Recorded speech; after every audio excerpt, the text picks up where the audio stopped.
Boom. Ladies and gentlemen, we are live. We are live on a Tuesday night. We are back at it again. We are the Wrasslin for Life Network, and we are happy to bring you your alternative commentary for NXT tonight. We got Seth Rollins, we got Corbin, we got Mustafa Ali. It's looking like an episode of Raw around here, but me and that pretty face are going to go through all of the action, all of the twists, all of the turns. It's kicking off already. Folks, strap in, strap on, grab your snacks, grab your smiles, grab your feel goods. Let's go.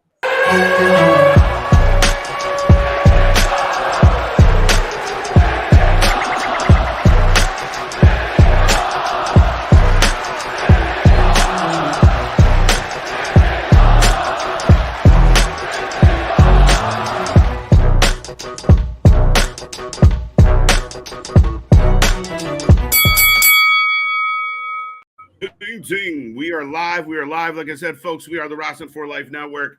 We got a 6-man tag kicking off the show tonight. Ali's already coming out. We got Tyler Bate right behind him. But before we get to these tag teams, we're going to talk about this tag team because we have all of your wrestling action tonight. Keep that chat going. Thank you for being here on Monday, Senior Hump Day tomorrow. The weekend is getting so close. But I am Mr. Every Night, KJ White, the Iron Man of YouTube. And this fella says some stuff. Thanks. Ladies and gentlemen, boys and girls, children of all ages, the Wrestling for Life Network proudly brings to you its YouTube tag stream champions of the world, the Every Night Delight, KJ White. I am Big Nick, and yes, we're already kicking off NXT. Like you said, it seems a bit now like an episode of Monday Night Raw because we've got Corbin here, we've got Mustafa Ali, Prince Ali, and we're also potentially going to have Seth Franklin Rollins here. So it's a true story, folks. And like I said, it's a Tuesday. You put it in the books. We're going to cap it off with a little bit of wrestling tonight. And then we're back at it tomorrow for Dynamite and the rest of the week, all the wrestling, right until Saturday, where we get AEW Collision, the second coming of Punk. But everyone's getting hit with something right now. And we're left with Gacy and Bates. Yeah, I just got there. So we're like perfect. But so, yes, we do take a prediction for every match as we just got the bell ring.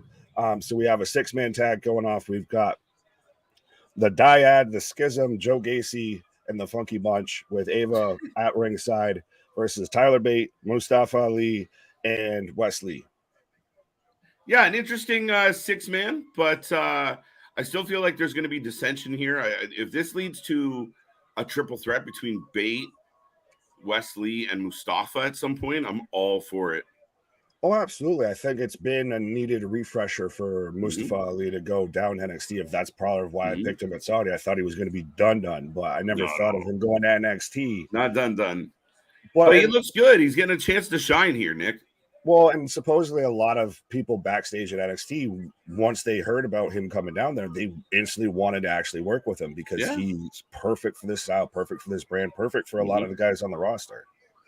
Yeah, I mean, he lines up really well with a lot of the competitors. And I mean, he's lost in the shuffle, and it's a tough place when you're a smaller guy. Now, there is rumors. Have you heard the rumors? A light heavyweight division back in WWE. Why? Kind of highlighting someone like a Gargano, an Ali. You got Tyler Bate kicking around. You got a lot of little guys. It's almost like 205 Live was a thing. Why? Yeah, once upon a time. Maybe they'll act.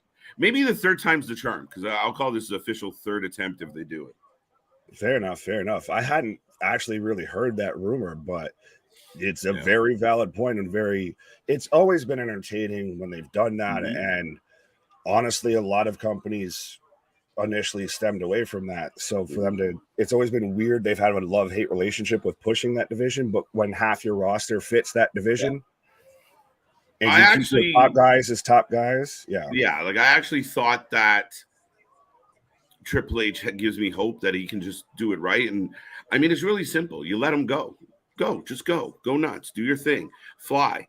This, Vince McMahon, you got to put him in a side headlock and you got to hold him down and bore us all to fucking death. It was just little guys doing big man wrestling, and it didn't make any sense under Vince. It's Vince McMahon loves big sweaty men. Pause. That's what it is. Everyone looked like remember Ico Pro and the IFBB or whatever. That's where Luger started off, to where Vince McMahon literally was starting to try and do his own bodybuilding federation. So right. That's the image Vince looks. But yeah, no, I mean, he started with the world bodybuilding championship bullshit in the beginning of all this. So that doesn't surprise me. But you look at, they signed Dragon Lee, they signed JD. Well, they brought back in JD McDonough. They brought back Tyler Bate. Ali's still kicking around. Wesley's a little guy. Carmelo Hayes is tiny.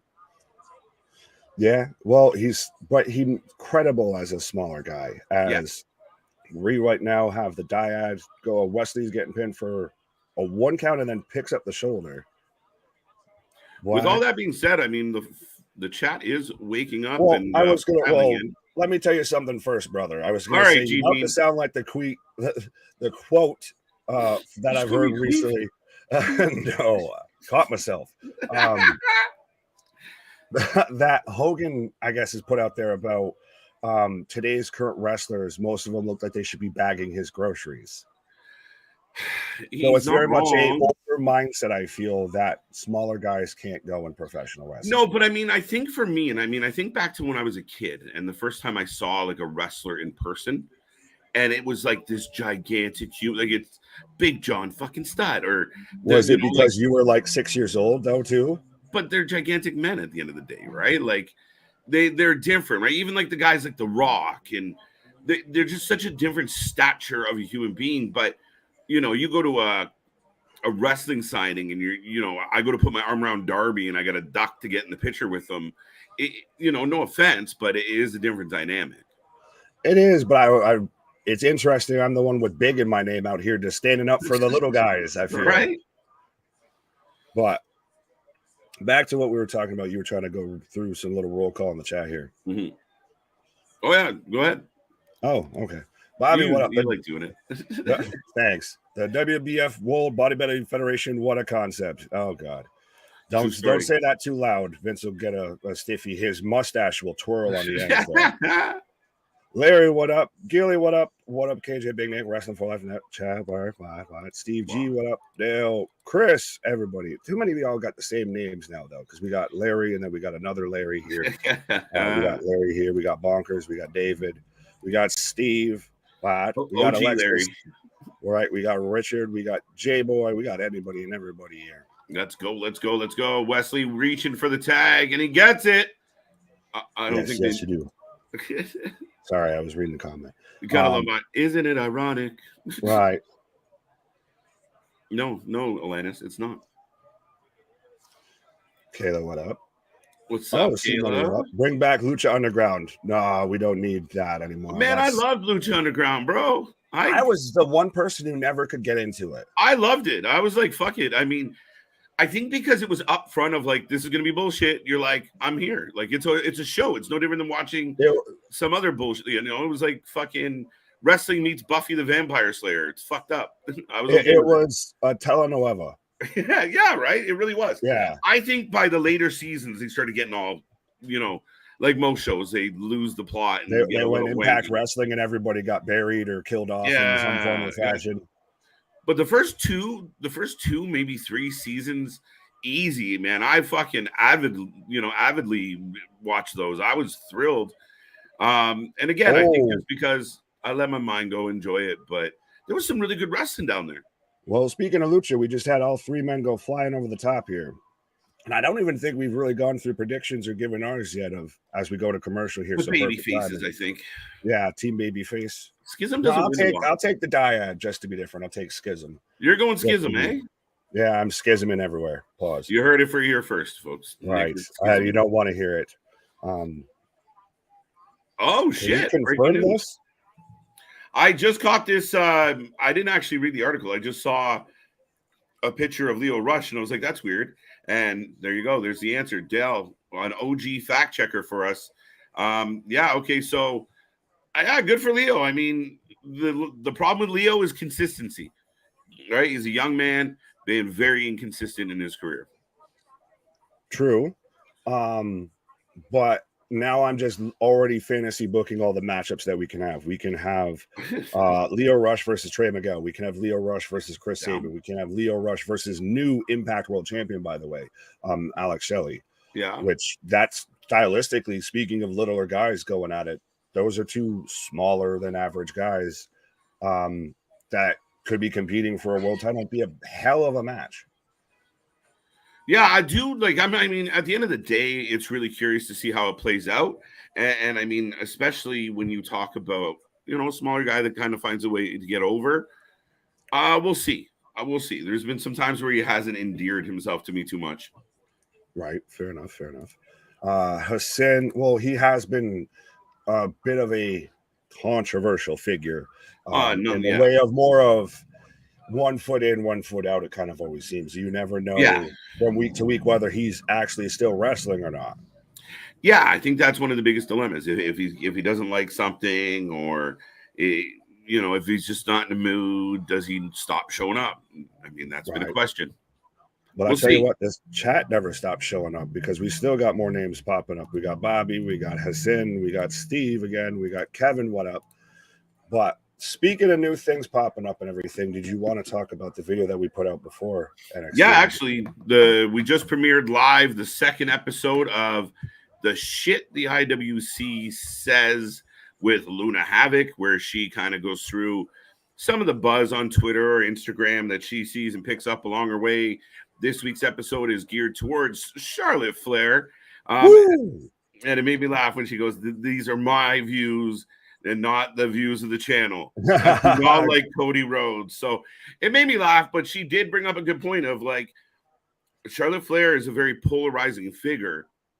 And I can't quite wrap my head around. Like, I get it. I really do. I get the perceived nepotism. I get what her last name is, but I also get all the really good matches I watched with her in. Like, am I wrong that the people, there's more talented people out there? Where? Who?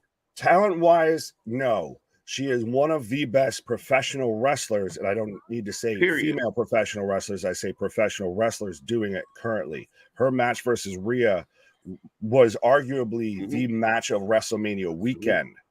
So that's a ridiculous argument. Now, to me, we were talking about it a little bit before we went live. To me, as we're back from commercial, so I'll try and be fast. Going to be hard.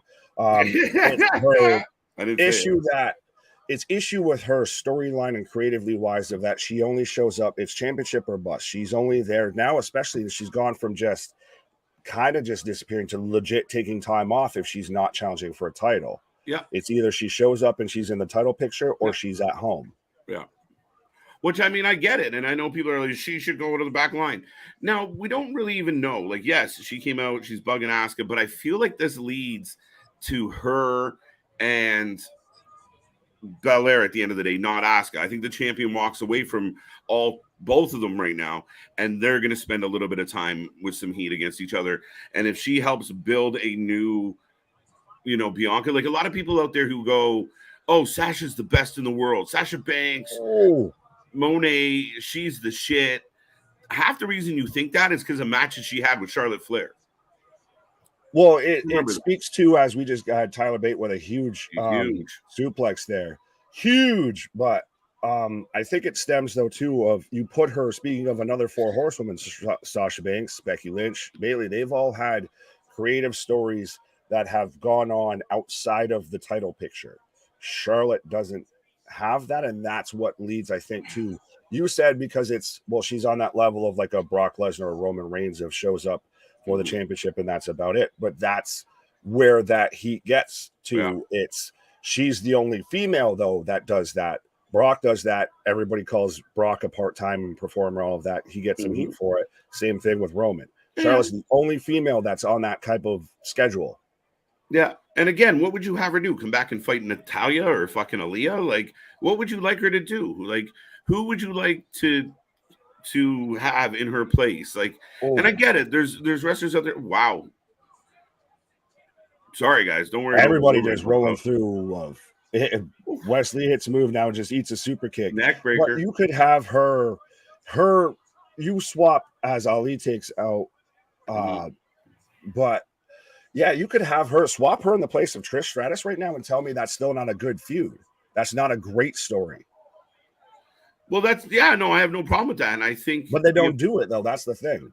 But I think in this case, if it does turn into a feud between Belair and Charlotte without the belt being involved, I think, again, to your point, it's not a terrible idea. But I think anytime a big name comes back, they're fucking with other big names. That's what they should be doing. So, yeah, she's the queen. She's the litmus test. And if you know what, even better, if Asuka can get a win, it only solidifies Asuka going forward.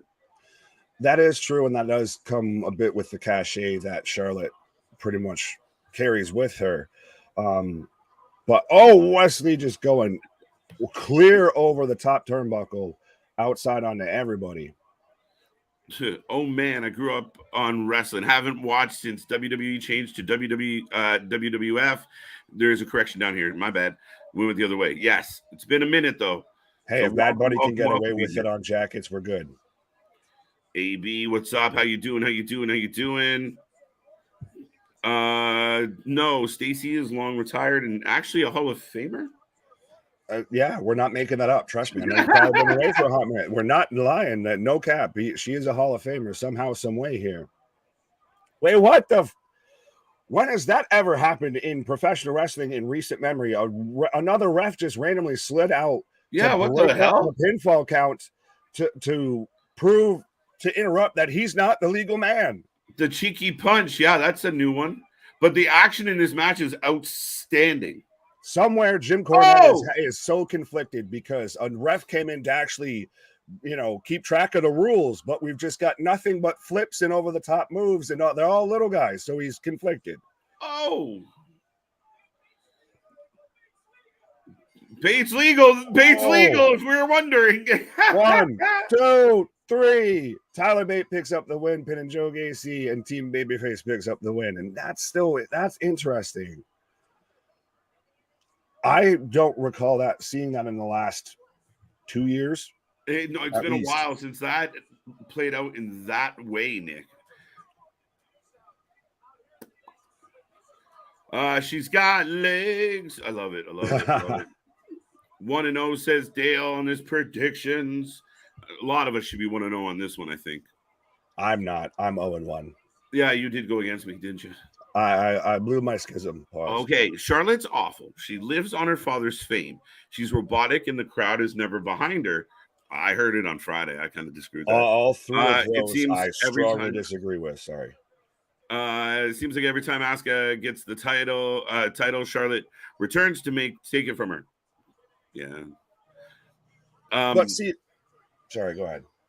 No, I mean, shoot first. I mean, I was just going to say, but I do see why, though, this becomes a bit of this backlash, though, a bit. And I'm not saying it's valid. I'm just explaining it in that she's the only female that has like that you assume she shows up and she takes the title. Mm-hmm. People are already giving her the title, already, that's part of what they're using as the heel turn for Bianca. Well, she's got to go to the back of the line. Everybody's assuming that Charlotte's going to beat Asuka. Yeah, maybe she's the only one with that reputation. I don't think she is this time. Maybe she is. Maybe she isn't. As far as I'm concerned, she's earned that role in this company. She is a top dog, period. I don't get this fucking the perception of like, it's wrestling, guys. There's a rank and file, and it doesn't always work on this. How are those records working out in AEW? Yeah, it doesn't work. Because you have to shift and you have to go with stories. She's the queen. She's earned her in and out. She's earned the time that she has to put in. And when she comes back, every time she comes back, she'll be taking on someone big. And I have no problem with it. Her awful. I don't understand the awful part. Like, it's like you get a job. Your dad helps you get the job. Yeah, you got the job because of your dad. But for the next 10 years, you bust your ass and you fucking kill it. And then people go, well, they only killed it because of their dad. Help me understand. I don't think that's the case with Charlotte. Go back through her matches. She's established herself on her own outside of her father's name. Like I said, if I'm not, we've got Dom Toretto, Braun Breaker coming out right now. It very much is Dom Toretto backstage. Yeah, but I'm not agreeing with the backlash of she's off or anything like that. I'm just explaining she's the only one that has the same issues like how you look at, say, the men's division, as there's at times viewed a log jam of they just show up and always win, that they just show up and they become the champion. They don't do anything else but just be champion. Charlotte's the only one, and to her credit, has deservedly built herself to that reputation. But that then opens yourself up for But it backlash. doesn't. So you don't think that no one said the same type of shit about Roman Reigns or about Brock Lesnar or about Well, they John do all the Cena? time, but they shouldn't, because again, like, even if you want to say it at this point, the Charlottes, the Brocks, the Romans, if you go back in time, the Hogans, the Stings, that upper echelon were always like that. That's how the wrestling business used to be.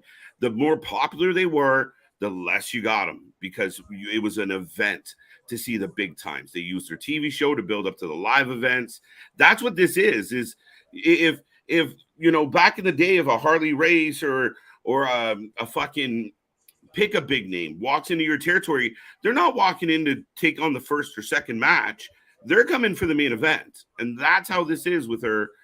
And the criticism against it is ignoring what she's accomplished to earn that right. There is no argument. The explanation solves it within the argument. I get that point. I would just personally like to see her in a feud just outside of the championship, but I'm not saying that can't happen. We just haven't. I think it is about to. I think it's about to happen. I think it's going to be Belair and Charlotte. I really do. That's not a terrible feud at all.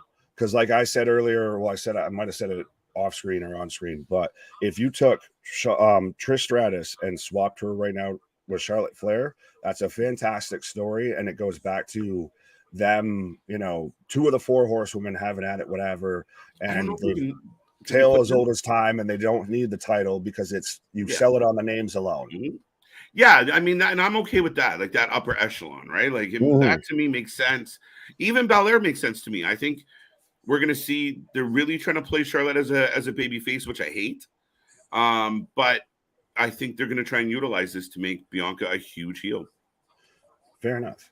I was going to say, as we're still trying to get through the chat, as we said, we're going to be quick, and we talked through a whole backstage segment and into a commercial break here. Right. We are rolling along, folks. And if you're enjoying the banter, we're here all week long to discuss, debate, and to, you know, just overall have a good time with all your favorite wrestling. Keep the chat going. Let us know what is on your mind. If you haven't hit like yet, why not? Subscribe, be a part of the family. We are the channel for fans by fans. What? This one's kind of for you. Thea Hale, every boring Tiffany Stratton has easy. Oops, sorry. Are we reading, or are we reading together, or you? I don't know. You just keep going. You go. Okay. I was just laughing. Workout only good thing on NXT is Braun Breaker. He is very good as a bad guy, just like Scott Steiner. Big Papa Pump. I think he is very good. I don't know why I started to add a beat to that, but it kind of fit. We're reading through the comments. Coming down the backstretch here, down to the period here. Yeah, no, Braun Breaker is not the only good thing on NXT right now, guys. And I said this last night a couple times. If you don't tune in and watch the episodes, which Kenny, you may, and if you do, great. I struggle with Thea Hale because she's a lot. Tiffany Stratton, I got to give credit for, too. Wait, there's barking. Speaking of Braun. Oh, wait, I've got an advertisement for NASCAR. Now I've got Big Dog barking. What? Owen Hart and Bret Hart brothers, yeah. Sorry. No, I was confirming. Oh. Curtis, legs for week, fit Stacy Cabler. Oh, so we're still talking about we're still on Stacy. David, the four horsewomen and Asuka are four talents. So that's five. No, 4 plus 1 is 5, sir. WWE will never be able to replicate, partially because of their chemistry, partially because the care that was put into bringing them up, and mostly because all four were and are still stars. Yeah, I would say it was a select group, Nick. I mean, it's kind of like that, you know, that graduating class of OVW when you have Cena and Batista and Shelton Benjamin. Could you say they were 4 pillars? They were definitely 4 pillars of the women's division. Like, I don't know what to tell you. They held up better as pillars. Yeah. Sometimes you get them big, tall Roman Coliseum pillars, and then sometimes you get that, you know, display stand at Target pillar. So folks, Braun Breaker is here, and the fans already started giving him the Seth Rollins treatment. Already. And so, all right, so I'm trying to touch on at least anybody that's popped in here real quick, because Brandon, what up? I saw Boston. Sorry, Boston. I missed your comment. What's going on, Boston?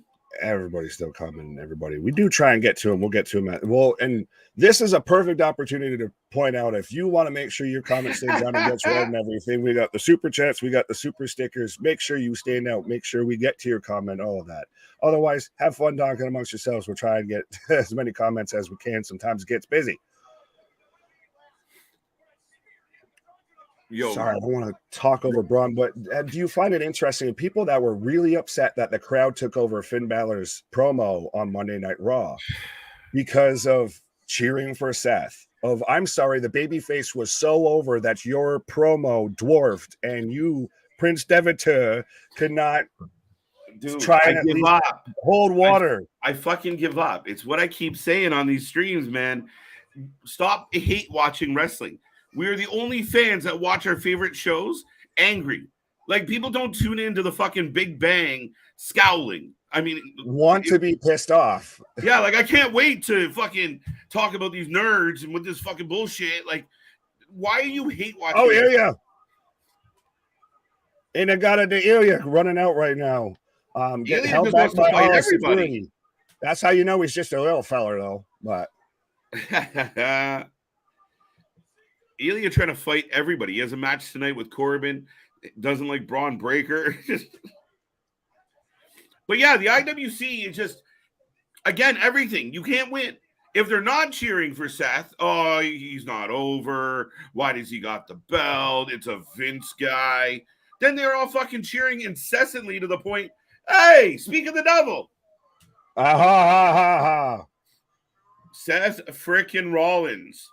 Well, somebody asked earlier, I can't remember who, so if you do remember who you are, I apologize if you're still tuning in. But they were wondering if we were going to get Seth showing up or if we're going to get a video package. I think you mentioned about, do we bring this all the way to Great American Bash? I think so. That might be, it'd be a hell of a start, but then you dwarf the NXT championship, which I think then you get Carmelo Braun or Baron then. Yeah, I'm okay with both of those. And I mean, in this case, I would accept this as the main event of the show. You can't have it go second last to the NXT title. Sorry. Yeah, but then does that not dwarf? Does that not belittle your NXT championship? No, if the Yankees went down to AAA ball, they're gonna be big dogs. They ain't gonna fucking play second fiddle to nobody. Yeah, but again, isn't that kind of just shitting on the little guy a little bit? No, because again, it'd be great, but it's kind of why? He accepted the challenge. Hey, let's go. Does this not feel more like a tree out for Braun to go to the main roster than anything? Hey, come to the tree outs. Next week. Ain't fucking around. We're going next week. So you know the now World exactly Heavyweight Championship will be on the line next Tuesday. This is why when it comes to the main event scene of Monday Night Raw, workhorses need not apply, or anyone that's not a workhorse need not apply. Sorry. Because this already defended it against Damian Priest. Now he's turning around and defending it on NXT. He's literally following through with defending it everywhere. Yeah, I mean, that's the thing, man. Like, I know I take a lot of heat about like trying to give them the benefit of the doubt with this fucking draft and this brand split. And I know they keep doing me dirty. But Seth is living up to everything I hoped he was going to be when they gave him this belt. He said, anytime, any place, anywhere.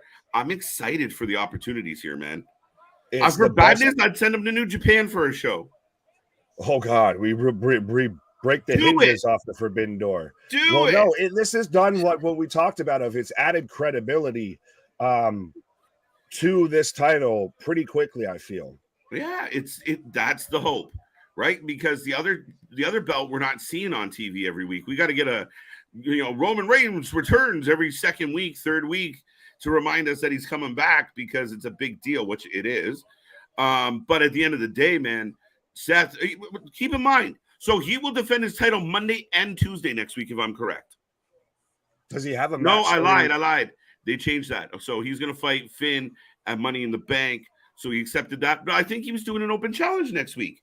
And people think JD is going to accept. Well, that's the thing. He didn't do the open challenge, so again, that's what There you you add go. to this and that's what still makes Roman's belt feel special, is because you don't see that. It's still attached to the tribal chief, the island of relevancy. Mm-hmm. You have these polar opposites. You make the shows feel different. But yeah, I don't disagree with that. But what a time to be alive. DJ, very inspirational. Right. Rocco, most predictable title match next Tuesday, but will be a great match. Yes, you got your girl Dana Brooke here. So she's now, I think, officially part of NXT. Yeah, we were talking about everybody that came down. Did not mention her at all, but I am a Raw superstar. Oh. I made lemon out of lemonades. See, she just destroyed your whole argument with the draft of I am a Raw superstar, but I will show up on NXT. I will show up. You can't on Wednesdays, Saturdays, Fridays. Objection. Green eggs and ham with a face that looks like spam.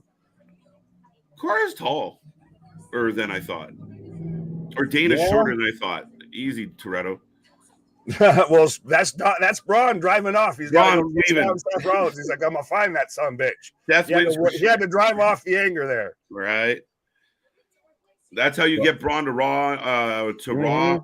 Yeah, I think so. I think this is a good chance for Braun to put his. Where is he at?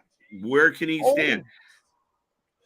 Did she slap her? Good. Now does that hurt Dana more because of it's hitting her face, or does it hurt Jade more because it's all plastic? I knew that was good. That's going to be fire. I can't wait, guys. Fact checkers out there. There is an open challenge on Monday, correct? Well, I believe that was put out there. So, I mean, Seth will defend Monday and Tuesday next week if I am correct. But that's what helps. That's the best. That's why Seth winning this was the best option for the championship, because it builds that credibility towards it. Mm-hmm. He's a former champion. He's a star. He's got the potential. I mean, we were just talking about how the man's getting cheered so much and they're singing along to his song so much that people can't cut promos at him. I told it's you the ultimate defense maneuver. Listen, that whole thing with that whole thing with Finn last night would have been solved one way, Nick, and we both said it. Finn, when you can't get a word in, fuck it and smack him or hit him with the mic or kick him in the gut. Just fuck whatever you had to say, because fighting to get it out made no sense. Abandon ship and make your point that I don't like you and I want to fight you without words. That's what an old pro would have done. It's new times. Boston last week, they said she's a free agent, though. Well, it's Dana. You can't. That's why I object. You can't use anything Dana Brooks says against me. Isn't she the one that got tricked in that women's Money in the Bank match at Titan Towers because Steph was on the screen? So she has the she has the brain memory of a goldfish. The brain I was intentionally trying to screw it up and then still screwed it up even worse. Right. Yeah, it's Dana. I'm sorry, Dana. Yeah. That open challenge for Braun's call up.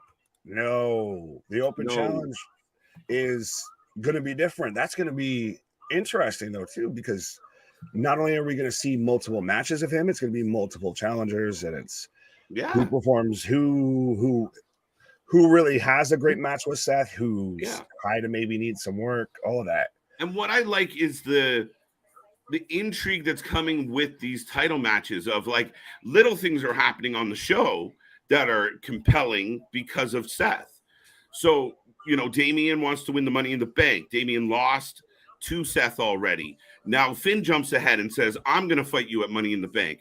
Now there's a little bit of, issue between Damian and Finn. It's all this stuff because the champion is going through these stories. Now we're talking about whether or not could Braun Breaker be moved up? Is this a trial for Braun Breaker? So Seth is almost helping get everybody over as he goes here. And that's been a testament not only to Seth now, but even Roman, of getting all the people around them elevated. Okie dokie. What's up, Sacker Pugs? And shout out the crew, I guess. Was the crew the one that just drove by my fucking apartment that everybody? What up, crew? Seth is an arsonist. Arrest that man. Listen, he burns it down. What can you do? I saw the meme that was like Ralph Wiggum, and then it was the little leprechaun that pops up on his shoulder, like burn everything down, but it had Seth's head on the leprechaun of burning down. Right. This comment makes me laugh because when I read the first part, I was like, what the fuck? And then I read the whole thing. If Nick Gage goes to the WWE, they should name him Robin Banks. Yes. That's something they would do. Absolutely. Just because they could. Pluggo, what up, my guy? Hello, my friend. We'll meet again. Now I've triggered C Money because he's always he's singing for sure. Right. All right. Excuse me. Man, these locker room scenes fucking kill me though. Still. At least it's not the dark, dingy, clearly soundstage with the red. Yeah, true. Hey, and it's not clam baked like it normally is too. Fair enough. Yeah, not yet. They just got out of a match. Yeah, this is the precursor to the clam bake here. I don't want to bring the mood down, but all right. Oh wait, Ali is suggesting those two guys fight each other. Oh, he's going to be the ref? I like this because I see where this is going. Yeah, I see where we're going. Little subtleties, the little nuances of this is him of you don't see how I'm I'm putting the knife to your back. I'm okay with this. Oh, it's perfect. Well, and I mean, Wesley, instead of giving us the triple threat, and like you said, with some other bookings, blowing your wad in all one shot, you literally get the fact. Yes, you can pause, Nick, on the comment, not physically. Speaking of someone who doesn't pause, I have Theo right now running laps around the ring, but sorry, continue. No, but I mean, you set up a really good match with Wesley and Tyler Bate with Mustafa as the referee, which also sets up further matches, right? We're not just getting a triple threat. Here you go. We're going to work towards it. Cora Jade versus Thea Hale. Take your predictions now. Right. Well, we've already got BDW Gamer. What up? What's up? Alexis taking Tahia Hale. Tahia fails. Tahia fails. Tahia fails. Fair enough. I don't know why I wanted to click back on it. But so to me, is she Pete Dunne's sister? Is she Butch's sister? Who? Like Thea Hale and Butch should be like brother and sister on the show. No, that's a straight to DVD WWE movie to where it's the UK exchange student hooks up with the cheerleader and they're both just spastic as fuck.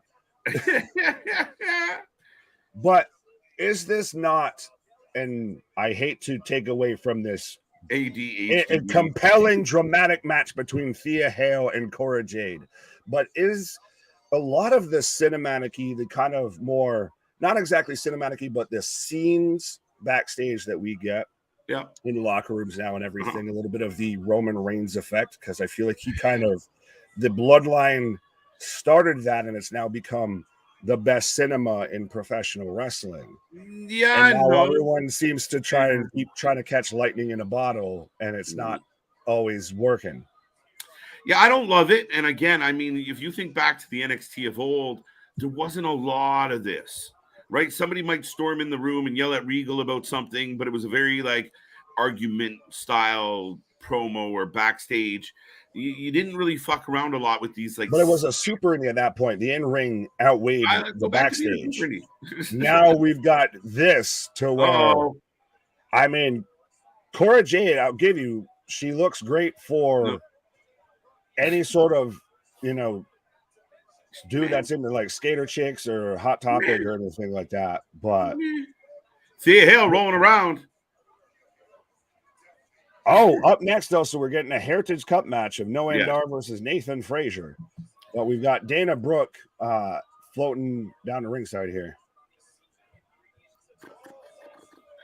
It's only because I like you, Larry, but I don't see comments that we missed from Larry. We have this thing called Super Chats and Super Stickers, though, that can help you out with that if you want to make sure that we get to it. I'll be nice. I don't like Charlotte, but if you think about Children of Legends, have it harder. Absolutely. I mean, Luna talked about Cody. Luna talked about Randy Orton. You know, we've talked about other multiple generation stars. Even The Rock had to, you know, I guess really no one accused him too much of nepotism. He was kind of on his own. Well, thing. no, you had he had to overcome The Samoan dynasty. Well, no, I can't say the word on YouTube. Rocky can't say the word on YouTube. Chance and everything. Yeah. So you've always had second generation has that hill to climb as much as it helps them get a foot in the door. You are living in the shadow of a national monument, especially Ric Flair's your father. So you have to not only outdo that, but you have to live up to that reputation. Yeah. Now, am I like, listen, we watch a lot of wrestling, Nick. Am I crazy? Like, when I think back to her and Sasha, you know, that Falls Count Anywhere where they end up in the fucking crowd. And, you know, we've seen cage matches. We've seen, you know, matches in NXT, Bailey, Io, Becky. Am I crazy? Like, I've seen good Charlotte matches. Am I nuts? No, like I said, well, I mean, you are crazy, but that's a different topic. He's nuts. Pause. But no, like I said earlier, of the Rhea Ripley Charlotte Flair match was arguably one of the best, if not the best match of WrestleMania weekend, and that's not just because of Rhea Ripley. Yep. The crew saying Cora Jade's probably going to win. So yes, by the way, we do take predictions if we're stopped talking about Charlotte, but we do take predictions for all the matches. I don't think anyone's predicting. Well, at least anyone on this channel is taking Cora Jade to win. I haven't seen anybody take Cora Jade, but it'd be weird to bet against the new number one contender. Well, but she is also the youngest number one contender in WWE history. Somehow that's become an accomplishment, as she just eats an elbow on a dive there. Oh, Dana takes a shot. Raw ratings were 1.595. I think this is why I get a little frustrated at Dynamite at times, Dale, is that's not the greatest of weeks for Raw. I mean, it's okay. But it was a down Raw as it was, not a lot of reason for people to click in. But not terrible. But if Dynamite could do 1.2 consistently, I mean, it's right there. It's not that far off. I was going to say, don't you just cut the one off there and that's your Dynamite ratings? Oh, you're right. The arm, the fucking Kimura. She locks in a Kimura, and that's a fucking scary sight of just her face. Like, but love me forever. Right. Get off me. You'll never leave. Just terrifying eyes. But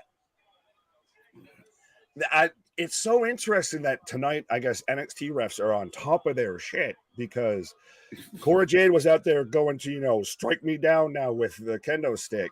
And the ref grabs it, and then Dana Brooke with the terriblest of shoves. Like, good God, girl.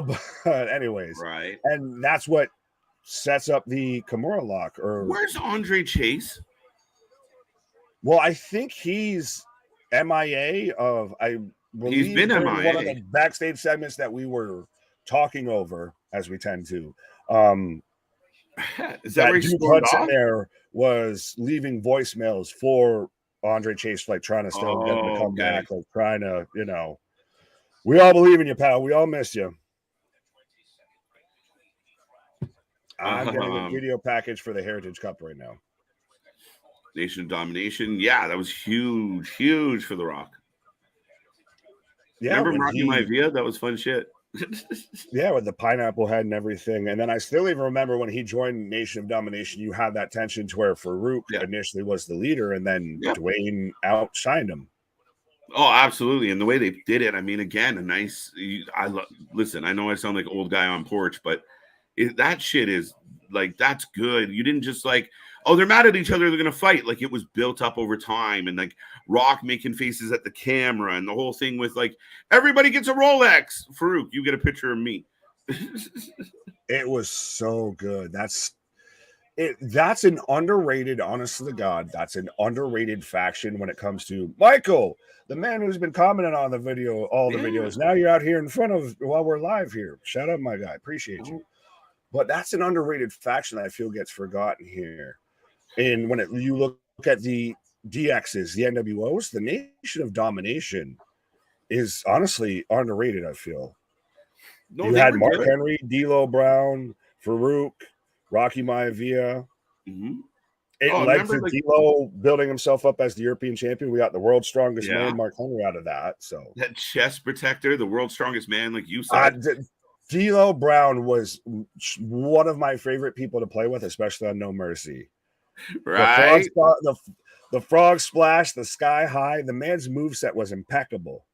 Right. And he's always just shaking his head all over. The head shake was classic. Man was a bobblehead come to life. No, even they had that big rivalry with Ahmed Johnson where they tried to recruit him and it led to some good shit, and then eventually, deteriorates and The Rock, defects.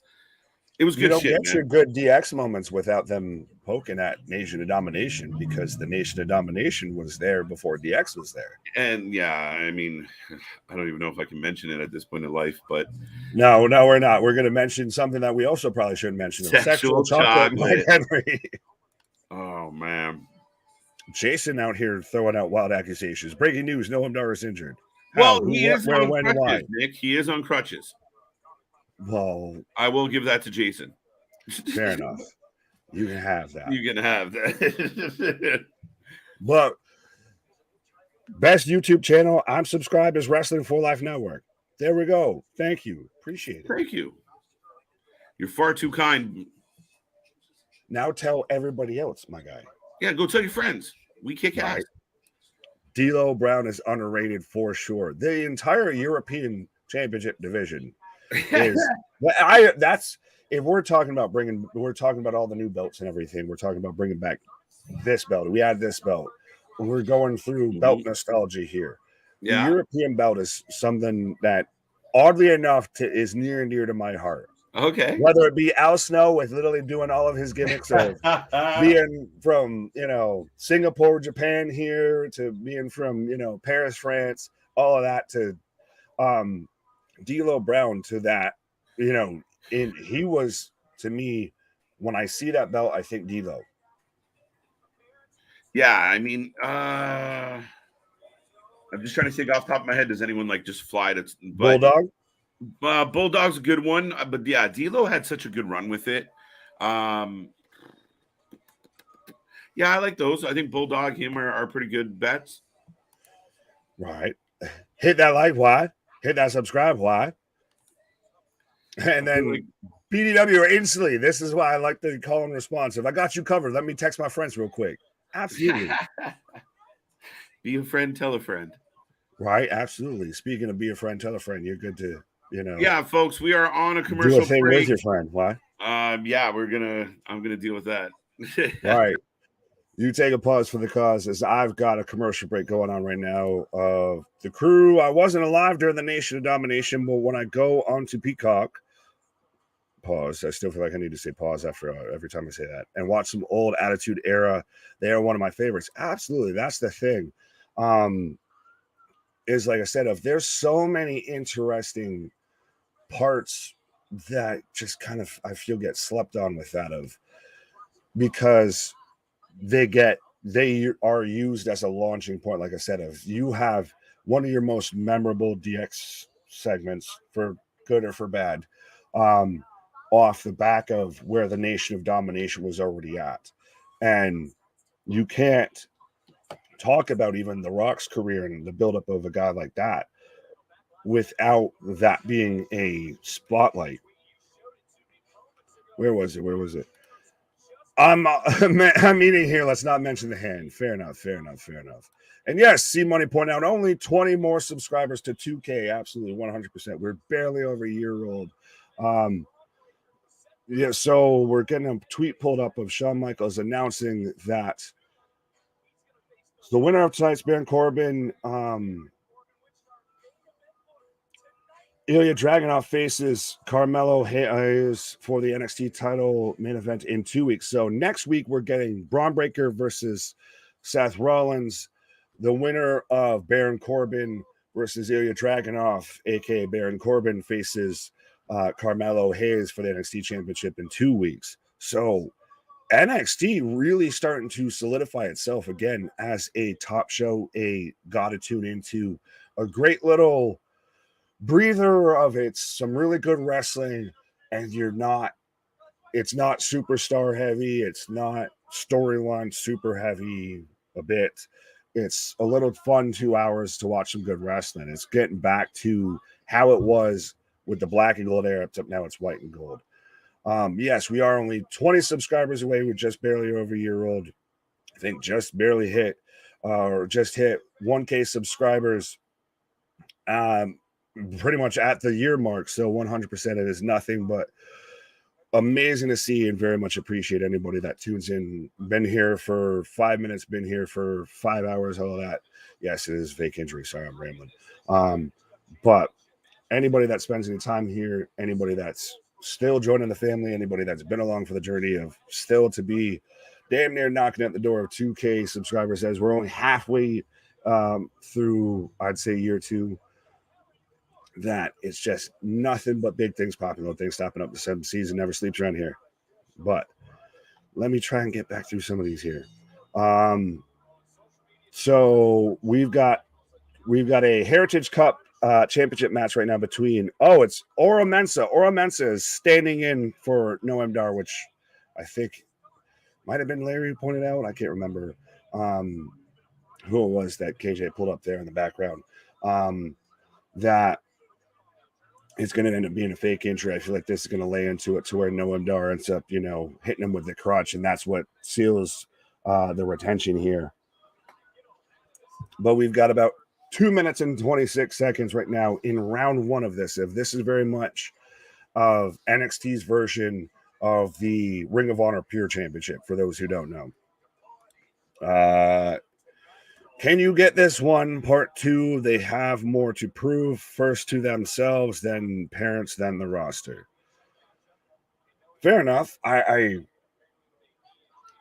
see where you were tying that in and everything like that. I do get what you're saying of, like I said, I think it was actually a Heyman line when he was talking to Cody on their way to WrestleMania and everything, to where he grew up Cody grew up in the shadow of a national monument. Everybody knows Dusty. Everybody was, familiar with Dusty. He had relationships with everybody, whether it be fans to beyond, peers of Cody's had relationships with Dusty that Cody will never have. It's the same thing of like with Charlotte Flair of being Ric Flair's daughter. You have to not only at least maintain the expectation that comes with being a Flair in professional wrestling, as Nathan Frazier with the sneaky roll up for a pinfall. So he's up 1-0 in round 1 here. But not only does she have to live up to that, she has to then try and outdo that. And therein lies the challenge. That is where I feel like AJ was very pointed about if she's lived up to that. It's just, it would be nice to see her do something to develop the Charlotte Flair character a bit more, I would say. Michaels with the European title. Does that even count? That's a spite win. That's one of those, if we wanted to go back through history and everything, of championships that should have never ended up on somebody, if that should have always gone to Davey in that match, regardless, it should have never gone to Sean. But we are in round 2 right now, with 2:31:30. If you're trying to sync up, Frazier's up 1-0. So again, if you want to give a prediction, give your predictions in the chat. HBK makes it official. Absolutely. Big Nick afraid of peacocks, confirmed. Well, is this going to just start like the lore of like how Undertaker's afraid of cucumbers? Is just I'm afraid of peacocks. I'm not afraid of peacocks. I just trying to always stay sensitive around the YouTube algorithms. Landstorm Cruiserweight go. Well, Landstorm, Canadian champion go. I don't know about Cruiserweight go. Keeping it blaze, 420. What's up, my dude? It's been a minute. Absolutely. Well, sometimes the vitamins get you distracted, but that's why you need that bell notification. Let you always know when we're here.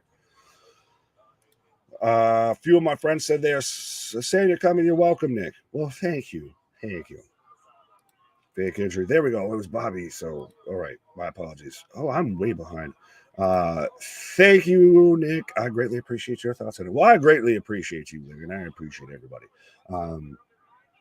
As Jakara Jackson out here causing a distraction, and why is she not on NXT every week? Because god damn, how you doing? That's a distraction. Speaking of a distraction, that's a distraction and a half, my yeah, guy. buddy. 1-1 right now in the Heritage Cup. It's 2 out of 3 falls, guys. Right. Well, my explanation is always it's their version of the Ring of Honor Pure Championship. It's the best way to try and make a comparable. Yeah, fair enough. Very similar in approach. I don't disagree with that at all.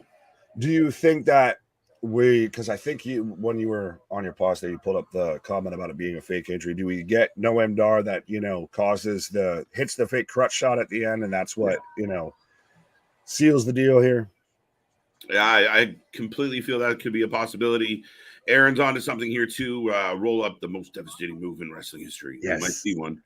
I was going to say, Aaron, I feel like you've been here for a long time because I feel like we've both been saying that for quite a hot minute because that's how you always end matches. And I still love that Xavier Woods named his the Backwoods. Yeah. Oops. I'll roll up some right now. All right. Right Censor was horrible. KJ White and Big Nick are they weren't horrible. Their theme was. Who wasn't horrible? Right to Censor. Right to Censor wasn't horrible. They were good. Like I said, that's why I said they weren't horrible. Their theme was. And that's part of why it was what it was. It worked. Yeah. They were a pain in the fucking ass. They sucked, but even Ivory. I was going to say, shout out Stevie Richards, friend of the channel there. Ah, true story. Mm-hmm. Remember D-Lo and Aces and Eights? Yes. I forgot about that. Well, when he was an Impact commentator, that's when he got that Taz effect of you end up being short, round, and low to the ground. What? Worst faction of the Attitude Era was the Union. Mankind, Ken Shamrock, and Big Show. Do you remember that shit? I 100% remember that because that's to me what the firm is. Yep. It's literally just Job Squad. Like, how did we all get here? Oh, and you're forgetting that Test was in there as well. Yeah, don't forget Test. This is a test. Short-lived, though. Underrated, by the way. He had one of the best theme songs of that era, I feel. Yeah. I mean, his theme song was all right. So anytime you made a wrestler on No Mercy, you were using that. That was one that I would use as the entrance theme. Okay. What's the title in Impact back then that had boxing rules to it? Oh, that was I know exactly what you're talking about. Is EC3 held it at one point. Billy Corgan kind of mentioned it was like the Grand Prix Championship. I want to say. Yeah. So it was round based. It wasn't boxing like the. Oh Christ! Why am I blanking on what Butterbean and Bart Gunn? No, the Brawl for All. The Brawl for All. Yeah, it wasn't boxing-y based. No, it was round based like this. Yeah. Motor City Machine Guns. I'm so glad they win their respective matches. Huge coming off the weekend. I mean, we did not expect that. I think Macklin was a heavy favorite, and Shelley picks up the win. Sabin picks up the win. Yeah, man. I mean, it was good. And I mean, a lot of people kind of foo Impact, but what a great pay-per-view, and then 2 big moments. Huge moments. 9 times for Sabin. 9. Well, and the Alex Shelley win to me is the more impressive one because no one saw that coming. Yeah, I mean, Trey Miguel, Chris Sabin toss a coin on any given night. I'm fine with that. Shelley was a formidable underdog, and then ends up taking down Macklin. Like, unbelievable. Wow. Right. Not the prettiest super kick in the face, but it worked. Oh, yeah, they were going for the Shelton Benjamin HBK moment, the Evan Bourne into the RKO. You kind of got there. It wasn't, I won't lie, the angle of the camera being underneath wasn't terrible. It hit a lot of it, so. Right. Saved by the Bell. People often Saved by the Bell. Saved by the Bell.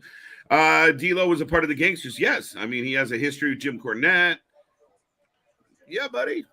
Yeah. No, I see a comment. We're gonna get there, and then I'll do it. All right. How about the Un-Americans? Hilarious. By the way, Gangsters super underrated. They were amazing. Like if you want to, if you're not easy to offend, go watch some of that shit. Well, it's one of those. If you think New Jack is just nothing but, I just cut people open. If he's just Nick Gage, no, that stuff is what makes you appreciate New Jack as a professional wrestler. Right? No, you're not wrong. Raven definitely underrated in WWF. Yeah, WWF never used Raven the way I wanted them to. I loved Raven. I was such a Raven fan of not only from ECW, of even when he was in WCW, of even still with the Flock, of Sign Guy Lodi. And I know it's still a little weird to go back and watch it because you had the whole moment to where you realized he was a spoiled, petulant kid, where Sandman's, out there hanging out his penthouse with him and everything. But no, that worked. The whole thing worked so well. It was so good. I mean, even the Flock WCW days was outstanding. When he came to WWE, I was like, this could be really cool. And they just never saw it. Perry Saturn ended up wrestling a mop. Like, fuck. I still even liked dreads, leather, kilt, leather jacket, Raven, almost shut down the power at WrestleMania 17. Yeah. Between him, Kane, and Big Show when he took the golf cart over the power line. I just remembered, hey, KJ and Nick, can I hear your predictions on the women's Money in the Bank ladder match? We'll wait until whoever, there's still one more. In it. Right now, my early shot is Becky, but really, it's time to be I think Becky. Io. I would love it to be Io. I think Becky's the favorite in my mind. Fair and enough. They've been kind of building to it. We'll see. There's still complications. That's the one I was waiting for because I was like, well, I was going to say, I said that already. Un-Americans. I already clicked that one. ECW reboot wasn't really great. Nah, it wasn't good at all. It was never going to be the same under WWE. You need that's lightning in a bottle. It's so hard to recreate that. So much of what happened was organic. Oh, who's that? Feroz and I don't know. We got the mini Bella twins. Oro misses. Frazier up to the top. A crazy floating bro look shit. And we got a 3. And your new Heritage Cup champion. There you go. There you go. ECW Ezekiel Jackson will go down in the record books. What can you say? Of all people, who would have fucking thunk it? Scotty Flamingo. That's going back, JV. I like it. One of the first ever matches that I saw as a kid involving WCW was a Johnny Flamingo match. True story. Black Macho Man. Black Machismo? The Resistance was Imperium of Ruthless Aggression. Just not without the same aura. It's 6 rounds, so it's probably first to 3. Yeah, no, Nathan Frazier picks up the second fall. So first 2 out of 3 falls. Nathan Frazier is your new Heritage Cup champion.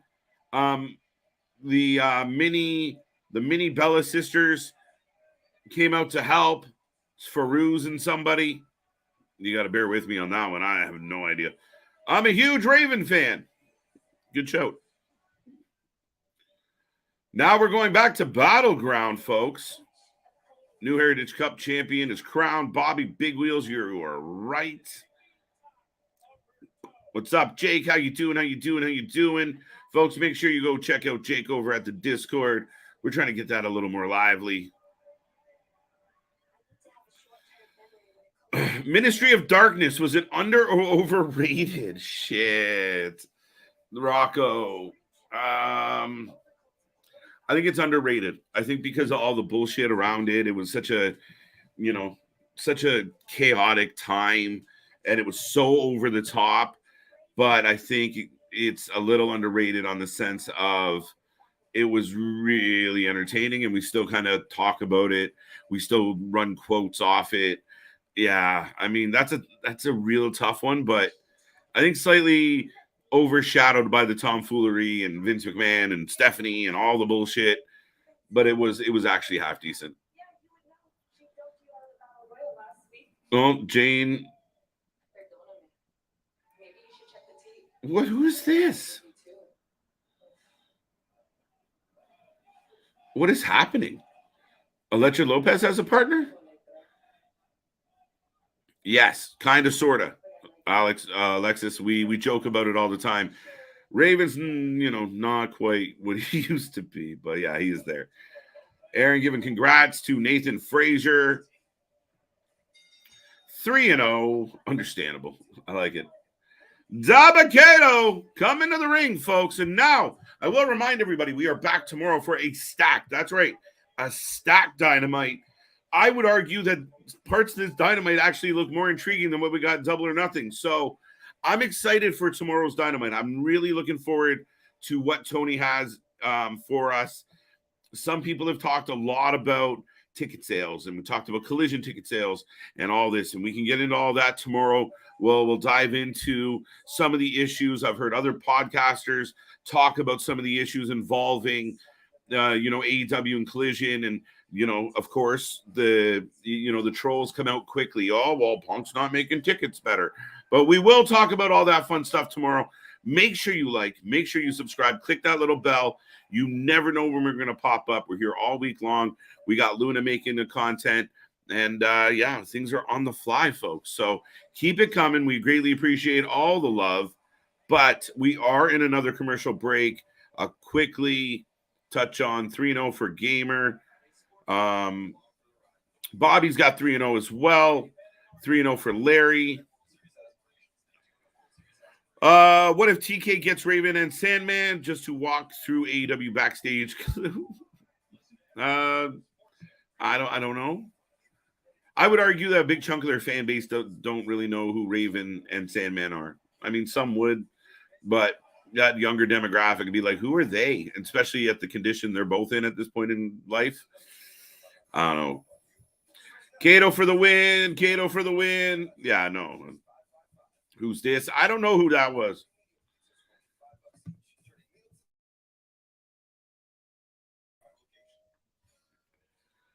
Here comes Yabba Dabba Kato. Yeah. So Dabba Kato coming out to destroy somebody. La Familia on SmackDown. Did I like him? Yeah, I guess. Yabba Dabba Kato. Look at the pop Sabu got. Well, yeah, I mean, they could do it, but again, I wonder how much, but why? The Sabu thing ended up being stupid as shit. Lola. All right. Lola. Thank you, Dale. Thank you.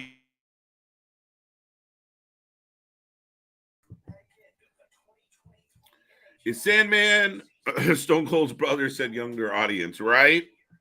Absolutely. How can I look at sound? All right, good question. He would complete the ECW set. Raven, Sabu, Sandman, Taz. By the way, I love the Yabba Dabba Kato. He looks like Dino from the Flintstones. Dino. Now I can't unsee that, Nick. I can't unsee the Dino. Yeesh. Lola Vice. Is that really? It's Lola Vice. Thank you, fact checkers. I told you. I quit this show. I didn't know who the hell that was. Big Nick gets me tonight. There you go. You guys, a bromance is forming. I like it. Cherry from Deuce and Domino. There you go. What about her?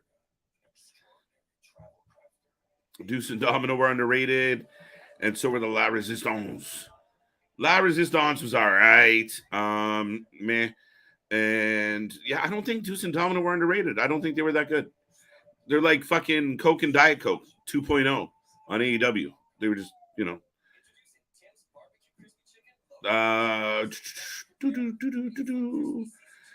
Taz mission is goated. Absolutely. Why not, Aaron? It blows. What blows? The wind blows. Anyway, the wind blows. A dream match would have been barbed wire death match between Sandman and Onita. Their entrances would have been the same, but unique at the same time. Fair enough, Chris. Spike. Did Braun get a response from Seth? Scott! He got a response next week on NXT. Seth Rollins will defend his title against Braun Breaker. So big news, big news. Oh.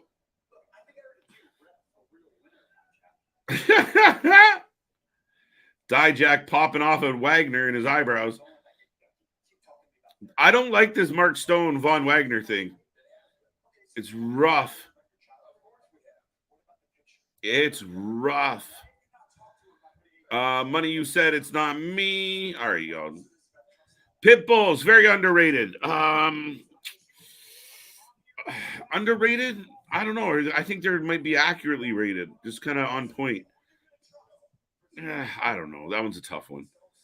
Where's Kenzo Suzuki? Guys, you're losing me here. What if Chase U brings in the founder, which is Chris Nowinski? Rocco, let's see. I'm down. They need something. The Dean comes in. Is Mark Stone going to turn? Is that the Mark Stone? Mark Stone? Scripps and Axiom. Anybody know why we unmasked Reggie, but we still call him Scripps? Anybody? Somebody? Anybody? So it's Scripps and Axiom versus Dabba Kato. And if Axiom uses his like slow motion shit, this, they might have a chance. Sandman versus Nick Gage. Once upon a time, I think if you could catch both those men in their prime, it'd be Nick Gage would have been beautiful, for ECW, right? Let's not kid ourselves.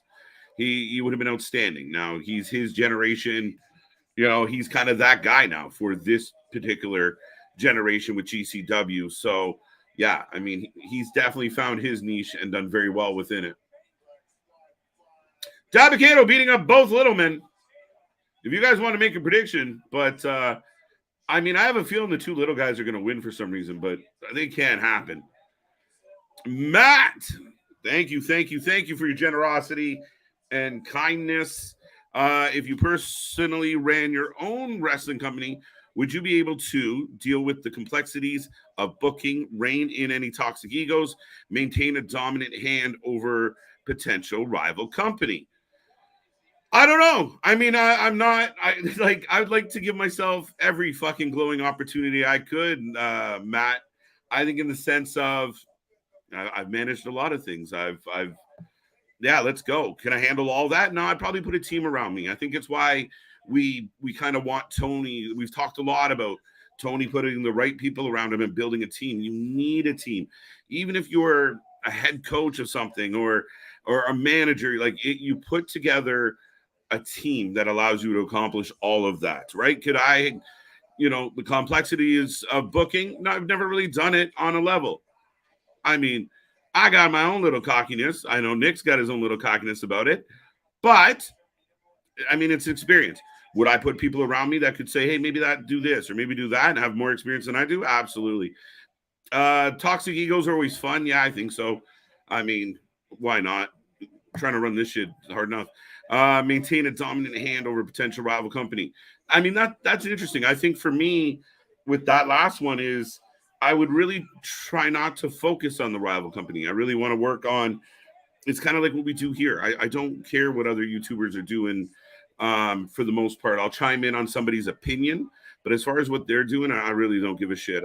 So I think Tony Khan too often kind of looks over that way and kind of sees what the WWE doing, but they're going to consistently do what they do. Bad or good, they're still going to print money. Just do you. Work on making your shit great. And that was a hell of a move.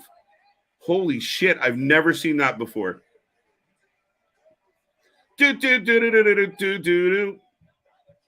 thank you so much. And I hope I gave a long-winded answer because you paid. I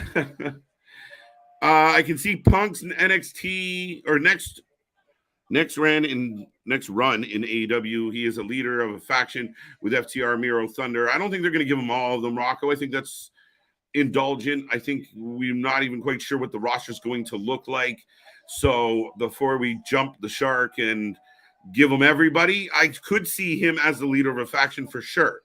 All of those people, maybe not. Speaking of jumping the shark, but yeah, no, you don't give him the whole roster to start off with. Yeah, no, I was right. You just named off everybody that is pretty much on the roster. Dabba-Kato just got pinned by Nexium, man.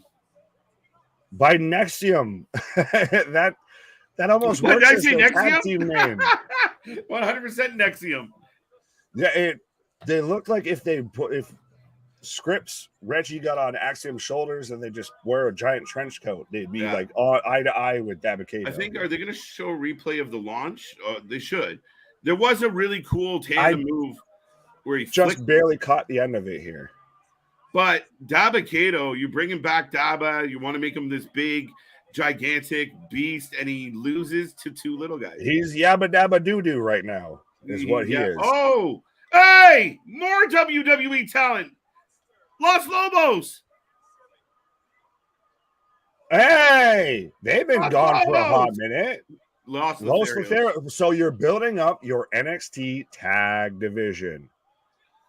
Yeah, you're building up a lot. I mean, again, these are guys doing nothing in WWE. Why not? Umberto Young. Umberto looks jacked. He looks like Hispanic Ethan Page. Just same size, same haircut, same everything. Welcome back. They come out in a heel. They beat up the two baby faces and the crowd cheers. Welcome back. We hate this shit. I'm good with this, man. They're trying to build NXT up.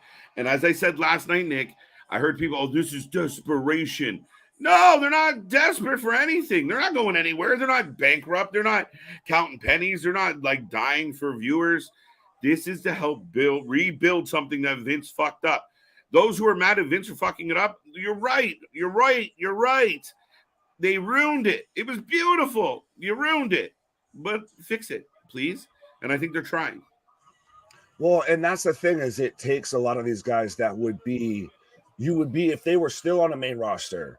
If they weren't doing anything on NXT, you'd be saying, oh, they're underused. They're just sitting back there and catering. They're wasting their talent.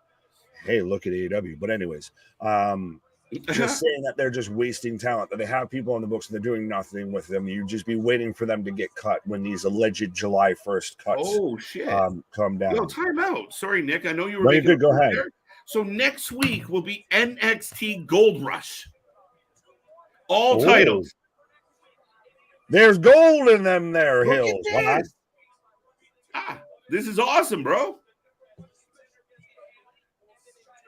I was going to say it's very Night of Champions. It's very Clash of Champions. Shout out AEW, I guess, with that. But they've built enough championship matches and championship feuds that they need something that ties them over until Great American Bash. Oh, we're getting the conspiracy board, the CSI,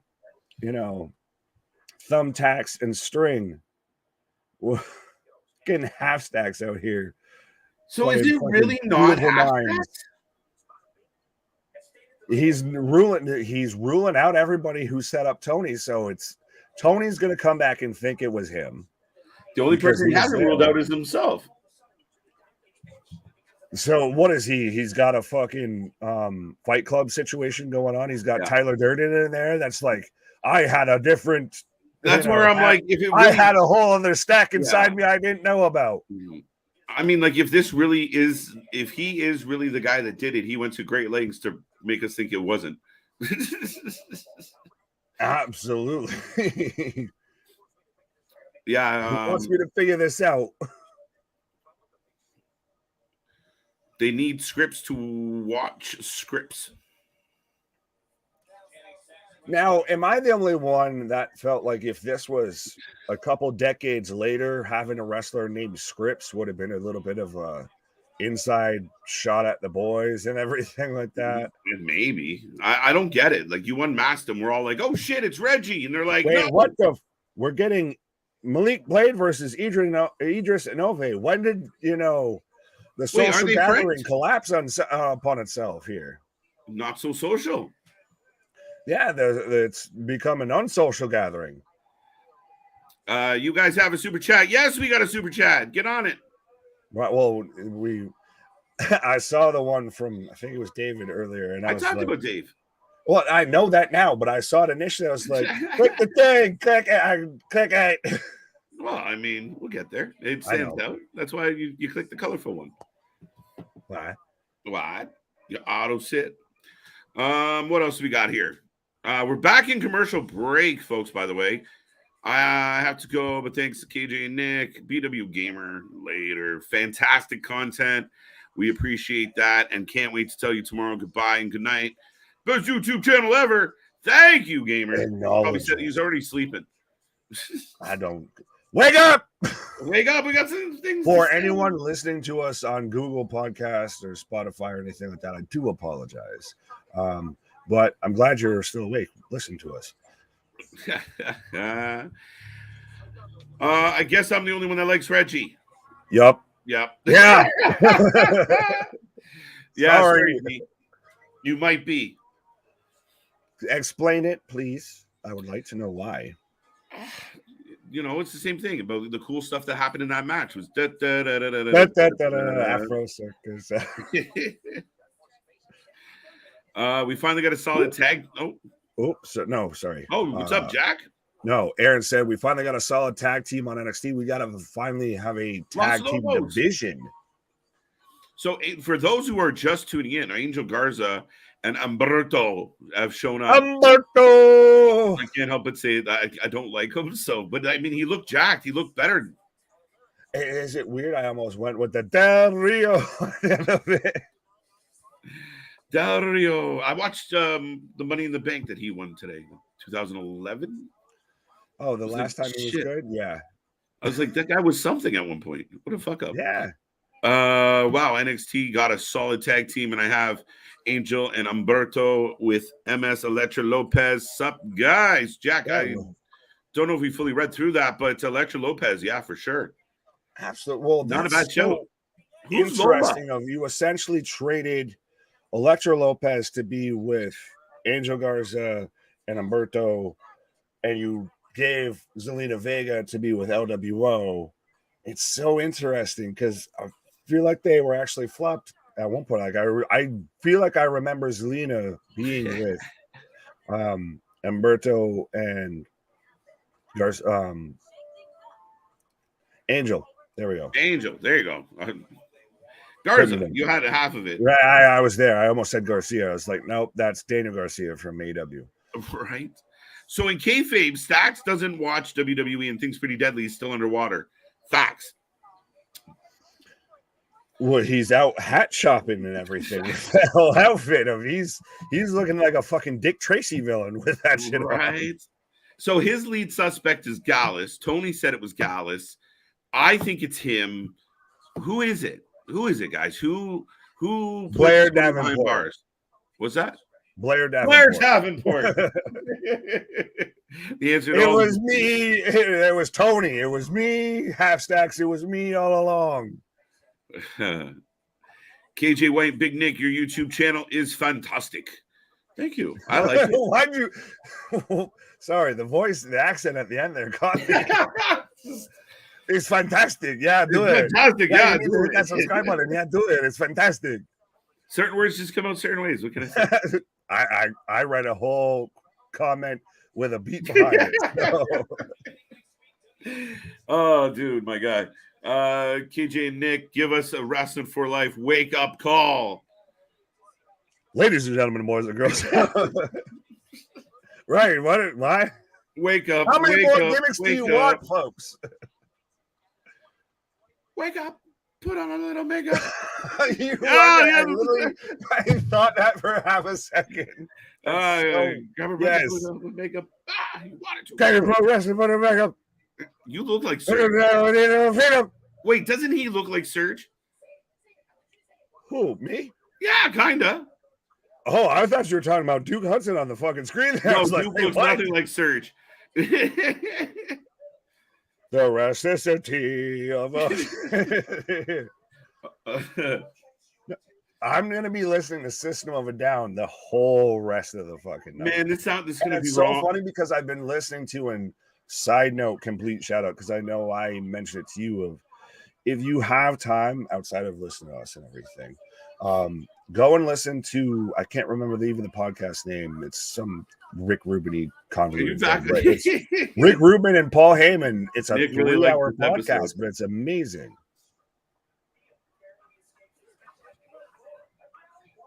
I don't. What is going on? Listen, man. Thea looks like she's in permanent O phase, man. Like she's stuck. Like she looks like she's gonna sneeze at all times. Like honestly, I hate to say it, but you said O phase, and I'm like, wait. Well, I kind of blurred over that. I was like, well, I don't know if I've ever seen. To me, an O face is not looking like I need to sneeze. I don't know about you, guy, but. That fucking squirrel. That you, and then you just say, God bless you. I mean, yeah, no, she's stuck in that fucking. She looks, yeah. Anyway, I poked a burst. And she just constantly looks like squirrel. Where are we going? Pretty dead. So are they facing each other, but they're coming out together? Yeah, I don't get this. And I don't understand why.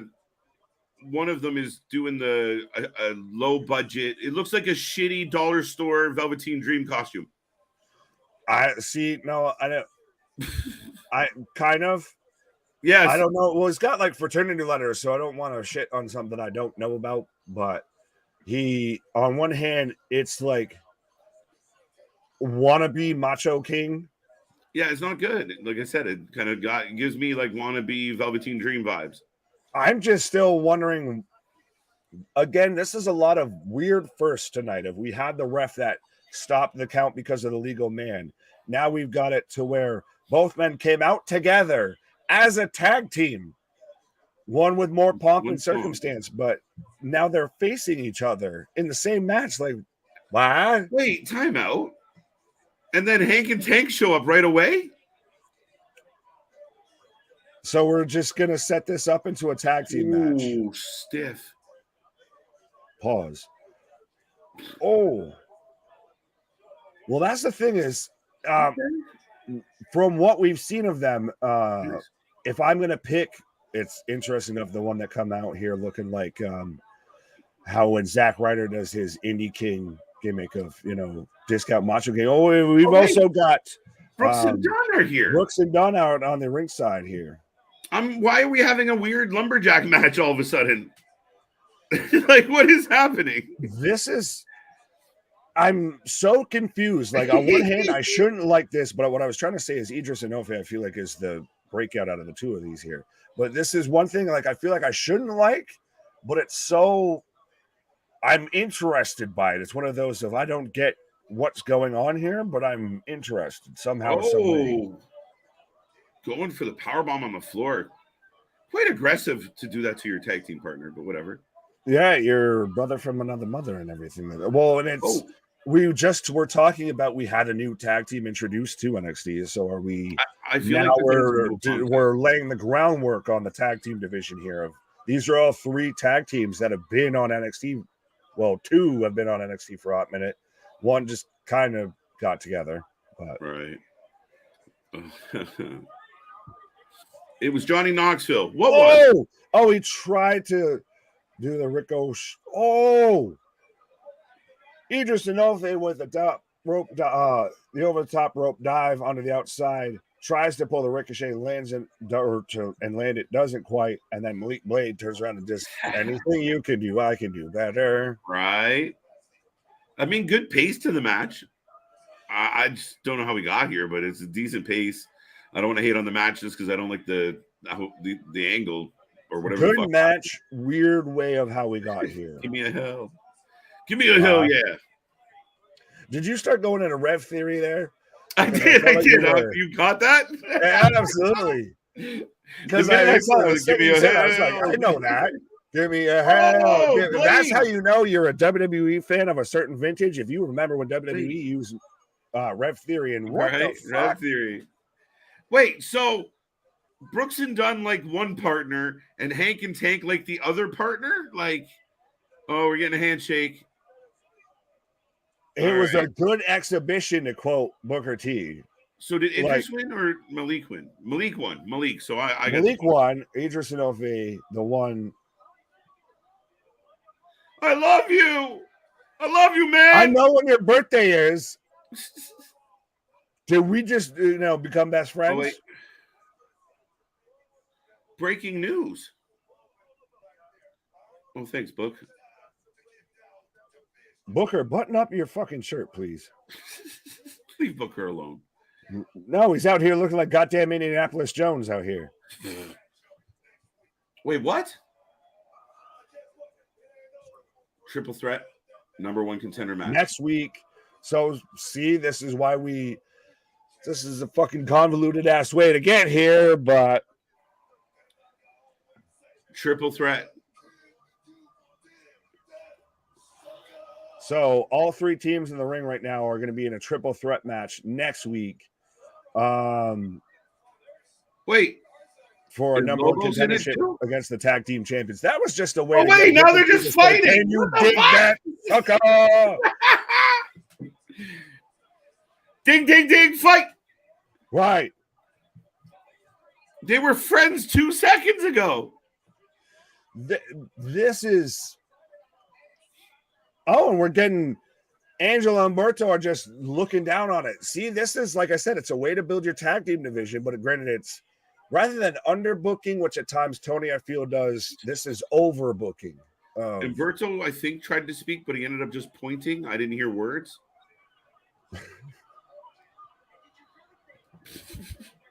He looks like, again, still, if Ethan Page and Sammy Guevara had a child, they would be Humberto for real. Malik Blade for the win. Ding. 316. What? Pause. What? Trying to do trying to do like Hank and Tank.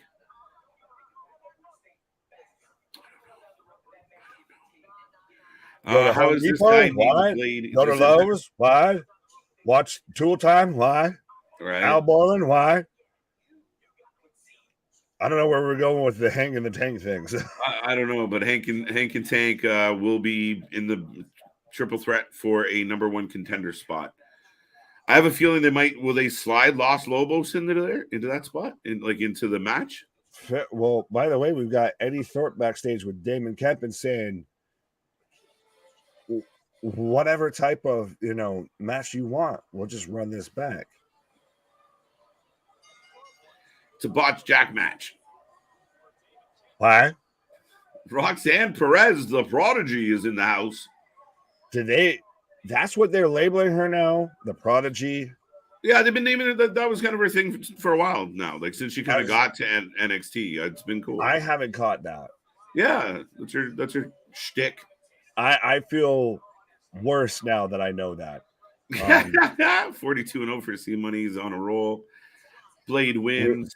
But we're getting Roxanne Perez versus Tatum Paxley, which I actually think could be a good match. I think I see some bit of potential in Tatum Paxley. Sometimes in ring, yeah, I think there's something there that gets overshadowed by her out of ring performance of any kind. Well, when you're up next to mini Luna Vachon there with Ivy Nile, you tend to end up kind of fading into the back spot a bit. Yeah, no, absolutely. Oh, Ooh. Sorry. No, you're good. I was just Aaron's with me there. I feel like that whole segment was just a way of, as he takes a pause, of can you dig that sucker? Well, apparently KJ couldn't. Roxy in action next. Yes. So we're getting Roxanne Perez versus Tatum Paxley coming up next on NXT as we are on a commercial break right now. But I really don't I wish I would have never heard that they're booking her as the prodigy of. It's just she was already over as it is to me without knowing that. It's not even the equivalent of like when Brock Lesnar was the next big thing. It's one of those of just let her be her. She's done enough of, establishing herself. Of, like I said, of I never knew that was, I guess, her little tagline, like how we had Roman Reigns, the big dog, and all of that. Just leave her as Roxanne Perez. She's established herself as the woman to beat, whether with the championship, ha Charlotte, or without the championship, ha Charlotte. So once you add the Prodigy, it's unnecessary. It's too much. But Aaron taking Roxanne Perez, Chris taking Tatum Paxley time. Huh? Bobby Roxanne, yeah, we got that one. Prodigy Online, what? Now I'm thinking of this, Prodigy the DJ there. Smack, yeah. Roxanne versus Tatum Paxley, yes. Vance taking Roxanne for the win. Dale taking Roxanne for the win. Will they turn Roxanne heel? No, I feel like they would have by now. Chris taking Roxanne. Ensley. Fields is, I guess, the best way that I'm going to say that. But I don't know if you need a paternity test. But, yeah. Hi. I'll leave it at that. Is that Purple Perez? What? What do you want about that? She was called the Prodigy the whole time. I feel I'm having one of those of like I dropped the coffee mug and then I realized it was Kaiser Soze the whole time here. Of I've never once thought of her as Roxanne Perez, the Prodigy. It's just always been Roxanne Perez, and she's established herself on that. So it's just one of those. It's a tag I don't wish they added. Speaking of prodigies, and I'm a little speaking confused. of added, what? Yeah, no, I mean, what is she is a prodigy. She's young as shit. I understand that. Ring of Honor champion, like all the accolades. The father. What? Oh, you are not well, the no, father. You missed a comment earlier that JD was pointing out towards me of you are not the father. You are not the father. Okay. Yeah. Oh, there's Blair Davenport. I had a Tiffany epiphany apparently, but so you're fine with her being the Prodigy this whole time, everything. Yeah, it's always been the way. I never it's always been the thing. This is one of those. Like I said, I'm just, I guess, having a moment of like I'm the detective at the end of Usual Suspects here of just realizing, it was Kaiser Soze all along. I'm just like, but I never needed that. It's one of those of I never anticipated that and never knew it, never felt I needed it, anything like that. It never helped her character in any way, knowing that was a thing. If anything, it helped her character not knowing that was a thing. Why though? Like, I don't understand why it hinders her character to be the Prodigy.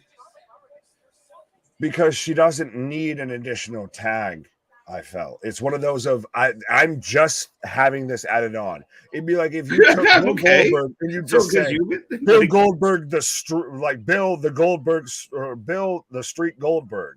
No, but he's got like his monikers. It's like the Game, Triple H. Like everybody's got something in some way. I understand that, but I'm saying though, picture if Goldberg was 170 wins and then they started. I understand this has been a thing. I'm just saying I just noticed this, and I'm not liking that I just noticed this. If this was a thing that I noticed all along, I would have never liked it from the jump. Okay, I don't see what the issue is because I mean. If the shoe fits, she is legitimately came in as a prodigy, and maybe a fact checker can. But you don't need to announce it.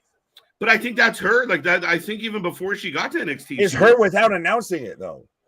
I don't know what you mean by announcing it. It's her nickname. Like they're not like. How does it change what she's doing? And she is actually a fucking prodigy.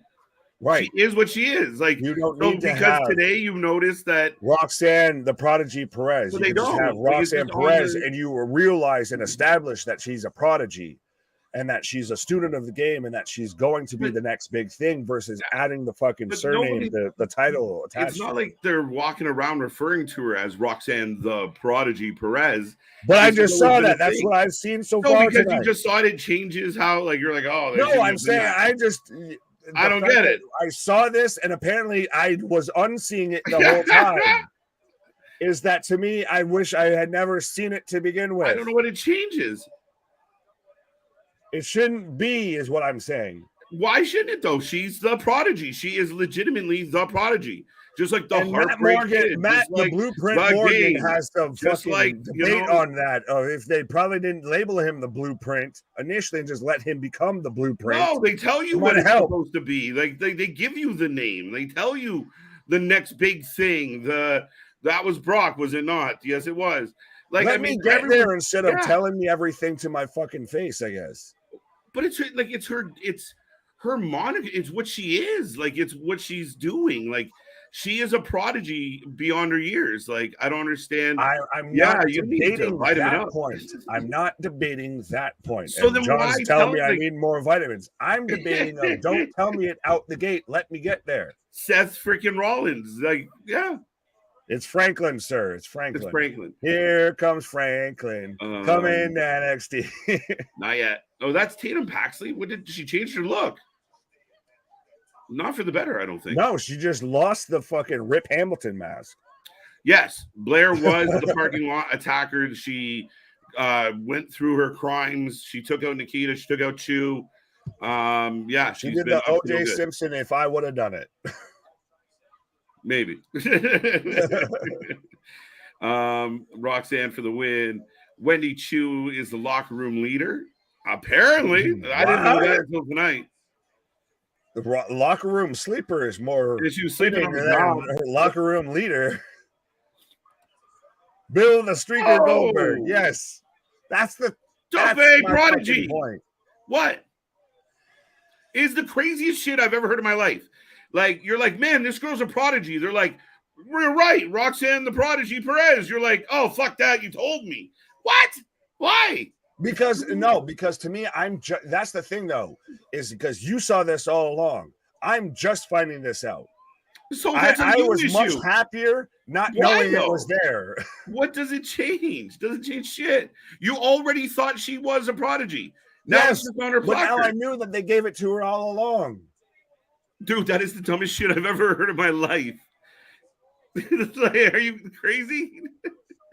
Well, yes, but that's beside the point. The Prodigy with a win. the Prodigy is going to take a pause. That's all I'm going to call her from now on. Oh, the Prodigy taking a pause. Yeah, more vitamins for Nick. He's lost his mind. Or maybe too much vitamins. Maybe we gone off the deep end. I think Roxy, they strapped the rocket too fast. I don't think so, because they backed her off pretty good, Aaron. I mean, she didn't go right back to the title, and even now she's in an issue with Blair. So they did strap a rocket to her, but she came in with all this clout. I think if you underutilize her, then you get criticized for not taking advantage of somebody that really built her name up and did a really good job. You know, she's a young wrestler. There's a lot there for, potential and upside. I got no problem with it. Big Nick, calm down. Don't grab yourself a Snickers bar. JV. Yeah. Get that man a Snickers. It's the funniest shit ever. Roxy for the win. I like it. 5-1. Dale's on a good night right now. Tonight was today years old, and he found out Roxanne. That's the best shit ever. I found out today, so I hate it. Roxy wins. Botch ending, sloppy as shit. GG here, though. See, these backstage skits are shit. They kill me. GG and Famlin are being friendly. I'll come back to that. 5-0 Bobby. 4-002. Larry, you're really starting to confuse me. Never too much vitamins. True story. Touch some grass. Everyone ganging up. How you doing, John? Welcome back. Great show, great stream, guys. Aaron, thank you. Again, we're just having fun here, and one of my favorite things to do. I mean, me and Nick I know people say you guys are like a married couple. I like to say we're like brothers, but You know, we don't always see eye to eye, which makes it even more fun. I hate when you tune into a stream and the 2 people or 3 people on the show and they all agree all the time. I just don't get it. Yeah, that was great. Yeah, it was great. It was also great. No, I like the banter. Here comes Corbin. So the night is still going, folks. We are heading into the main event. Ilya Dragunov taking on Baron Corbin. We will take your predictions on that match. Let us know who you're taking, what you got, what you think. And I will take a moment to remind everybody, tomorrow night we are back. A stacked Dynamite. A lot of people pointed out it was very interesting how stacked this Dynamite is going into the first ever Collision. Are we trying to prove a point? I mean, this is kind of the internal struggle that's been created in the fan base, but I'm very much looking forward to tomorrow night. Listen, I could easily sit here and criticize the fact that we're going to get the Elite and the BCC again. I'm not going to. That's easy. Do I love the idea? No. Do I think it's heading towards blood and guts? Yes. Do I think Kenny's going to come back with maybe Ibushi? Yes. But at the end of the day, I'm not going to criticize it. I think they're going to put on a decent show. I just mean they just went through a match where they pretty much threw everything at each other, including a fucking exploding shoe. But the card is stacked tomorrow. We will be here live for it. We got more coming your way. Thursday, Impact with Luna Havoc. Friday, we get SmackDown and Rampage. Saturday, we will be here for the debut of Collision. We'll also be here for Wrestling Revolver, the Ring of Destiny, a stacked card including Steve Macklin, John Moxley, and more. Do not miss out. Make sure you hit like and subscribe. Guys, we cover more live wrestling than anybody else. We are on here live, giving live reactions more than anybody else. We are the consistent crew. We are the tag stream champions. We love bringing you all this content. Plus, we got Luna Havoc bringing more heat by the day. Go check her out on TikTok and Instagram and Twitter and be a part of the family, folks. It's the best place to be. And if you haven't told your friends yet, what are you doing? Tell them. Go tell all the people you know, the friends, the neighbors, strangers in a wrestling shirt. Let everybody know about the Wrasslin for Life Network as we head into the main event for NXT tonight. This should be a good one. I'm looking forward to this. I really, really am. I'm pretty stoked for Dynamite tomorrow. Solid card. Boston, I'm with you. The only, what is it? Jake Hager versus somebody. He's going after a title.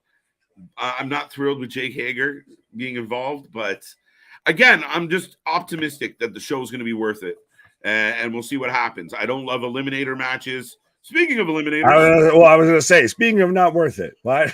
Wait, pause. That's not even pause. Stop. Time out. Flag on the field. Right, but sorry, I didn't mean to interrupt. Go ahead. Oh no, not at all. Dynamite's solid tomorrow, Nick. Oh, absolutely. It's top to bottom. Like, we have a title eliminator, which on one hand I hate that there's a title eliminator. You have to beat the champion to earn a shot at the champion. All right.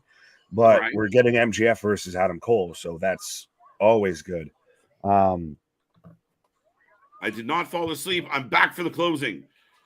Pause. There we go. See, he heard me yell. I've said that before. I feel like I've said that out loud.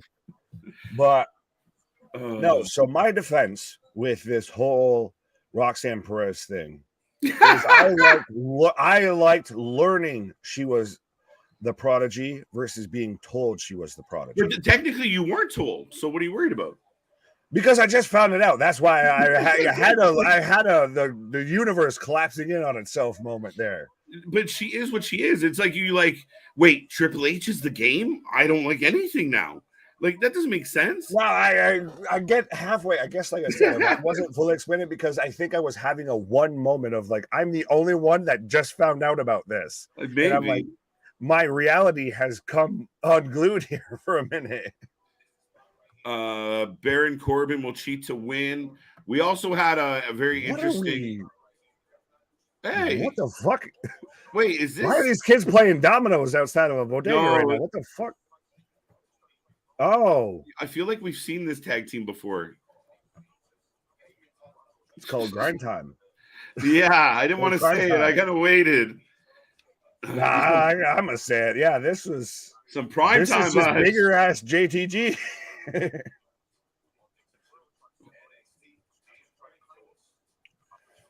Wardlow versus Wardlow. It's Wardlow versus Hager. I don't.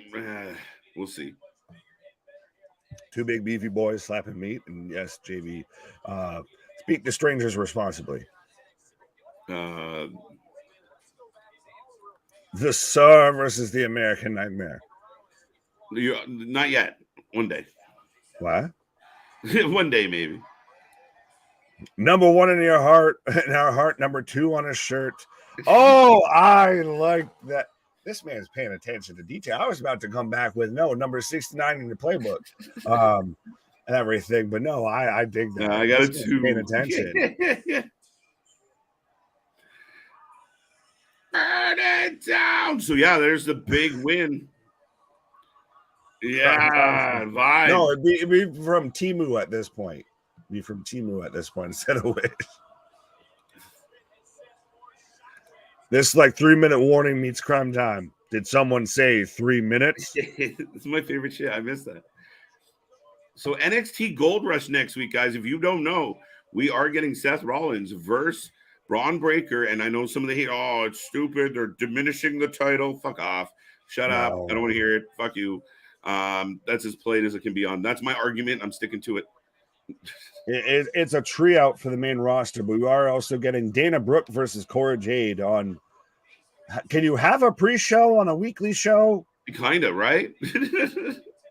And we're also getting play it during the commercials for NXT. Of they come back after 5 minutes of Law and Order, and the match is still going on.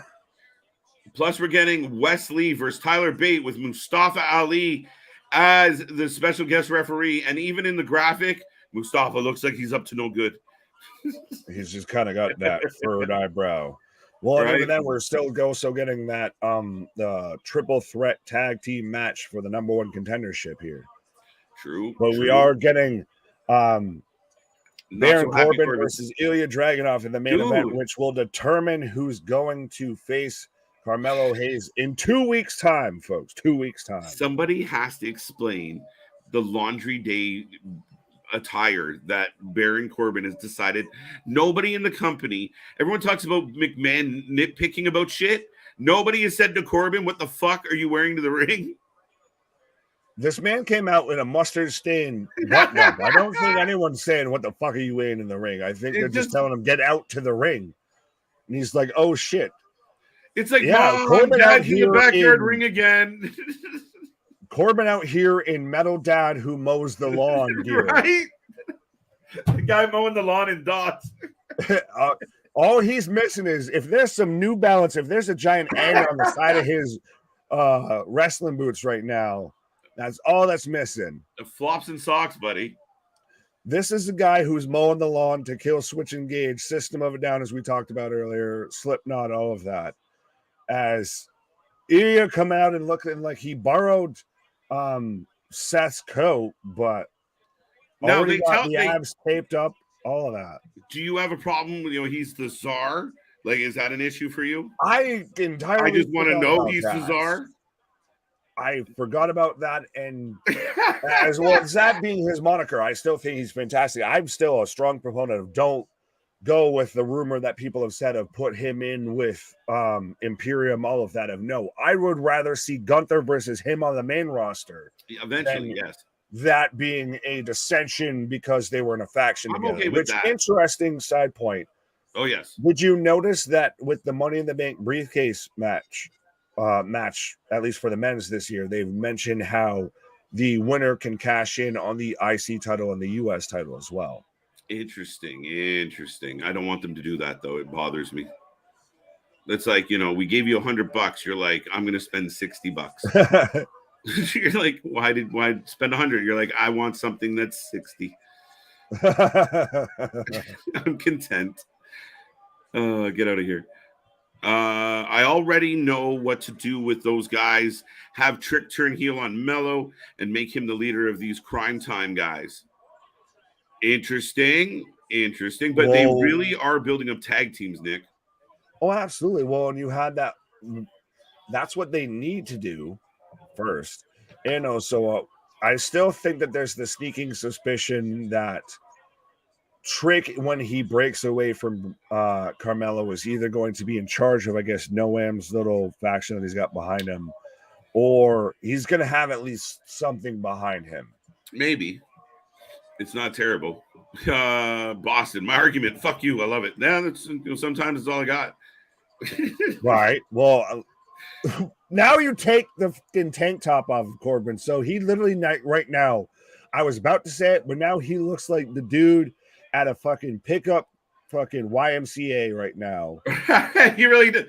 I'll go Skins. That's right. That's got to be always on the Skins team because he's got to show off his tats, and he always plays like power forward or a center, and because he thinks he's fucking Chris Birdman Anderson because he's got tattoos. Right.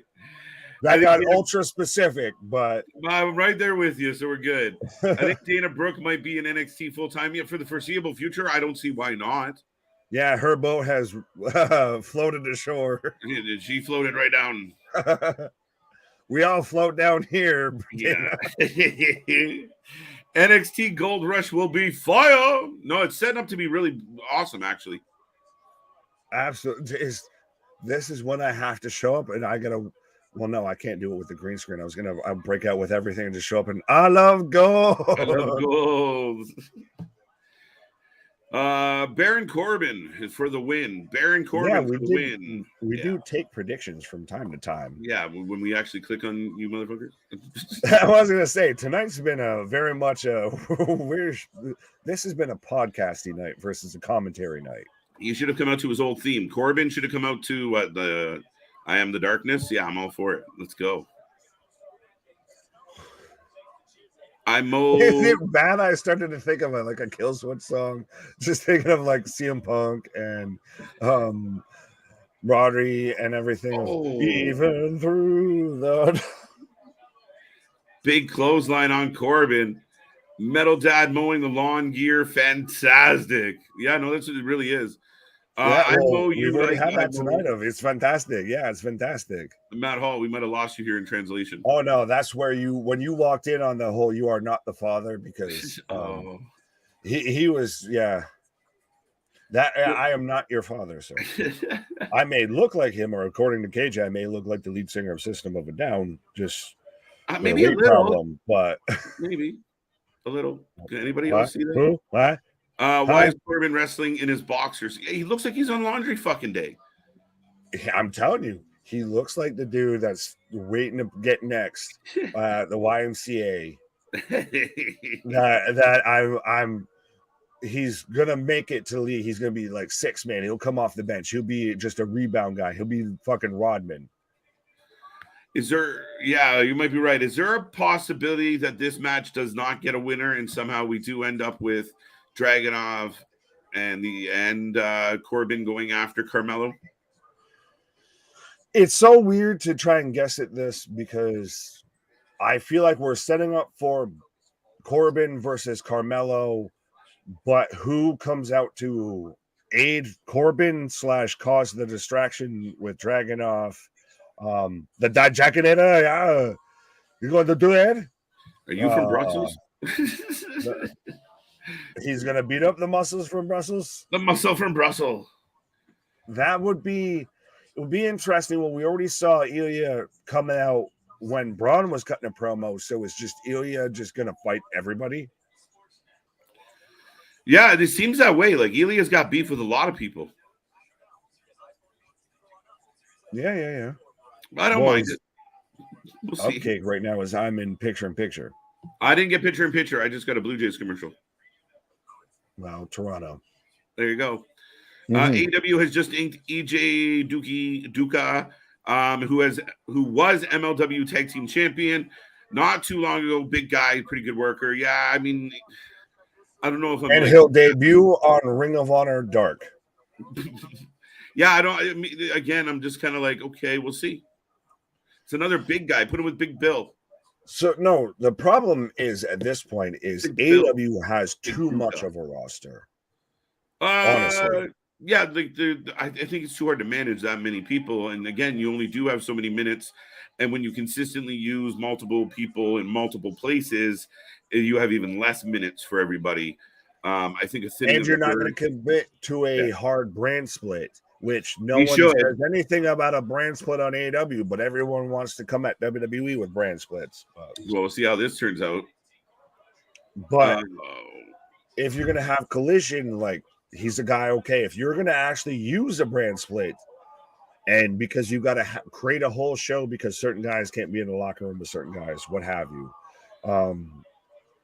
this is a perfect time to actually build up some stars, all of that. It's the roster's overinflated at this point, unfortunately. well, yeah, and I mean, again, I think with it, I always try and equate the rosters, Nick, to like a sports team. Like when you build a sports team, you got to look at your sports team. Who are you dragging along? Who's stopping the progression of your progress?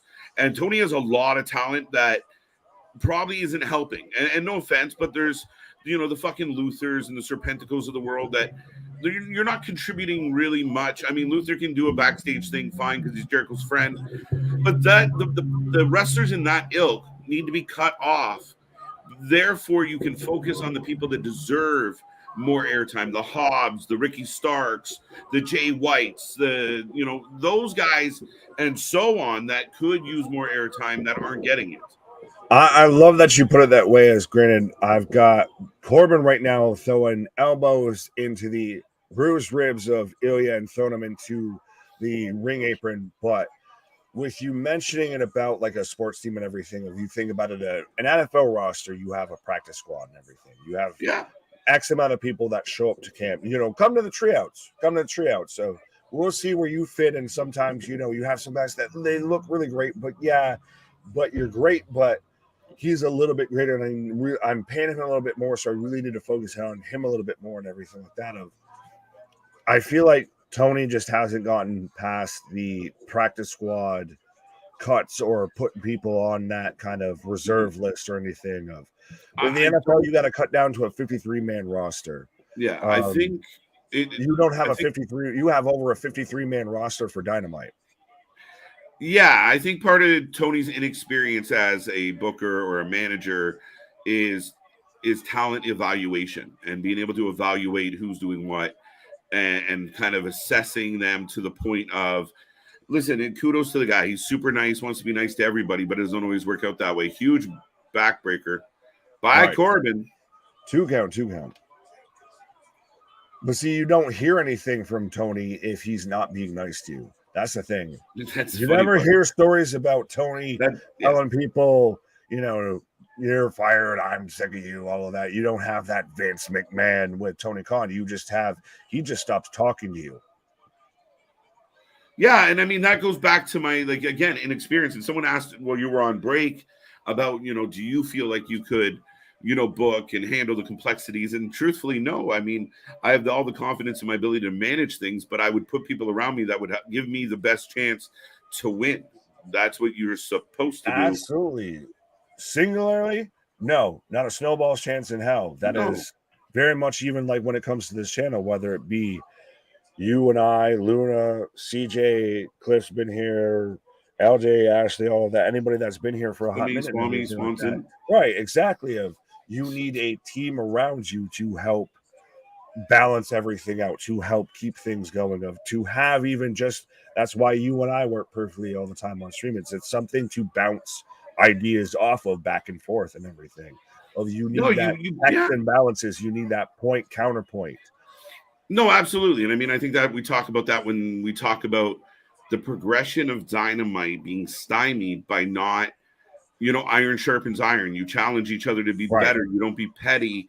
You don't pull someone else down because they're getting more love than you are. You ride that and you put business first. Not being able to achieve some type of payoff between the Bucks and Punk, that is a disappointment for a team, for a company, right? That's like you going for gold and people mailing it in because they're in a bad mood about something. No, your ego ruins business. Yeah, it's unfortunate. End of discussion with that.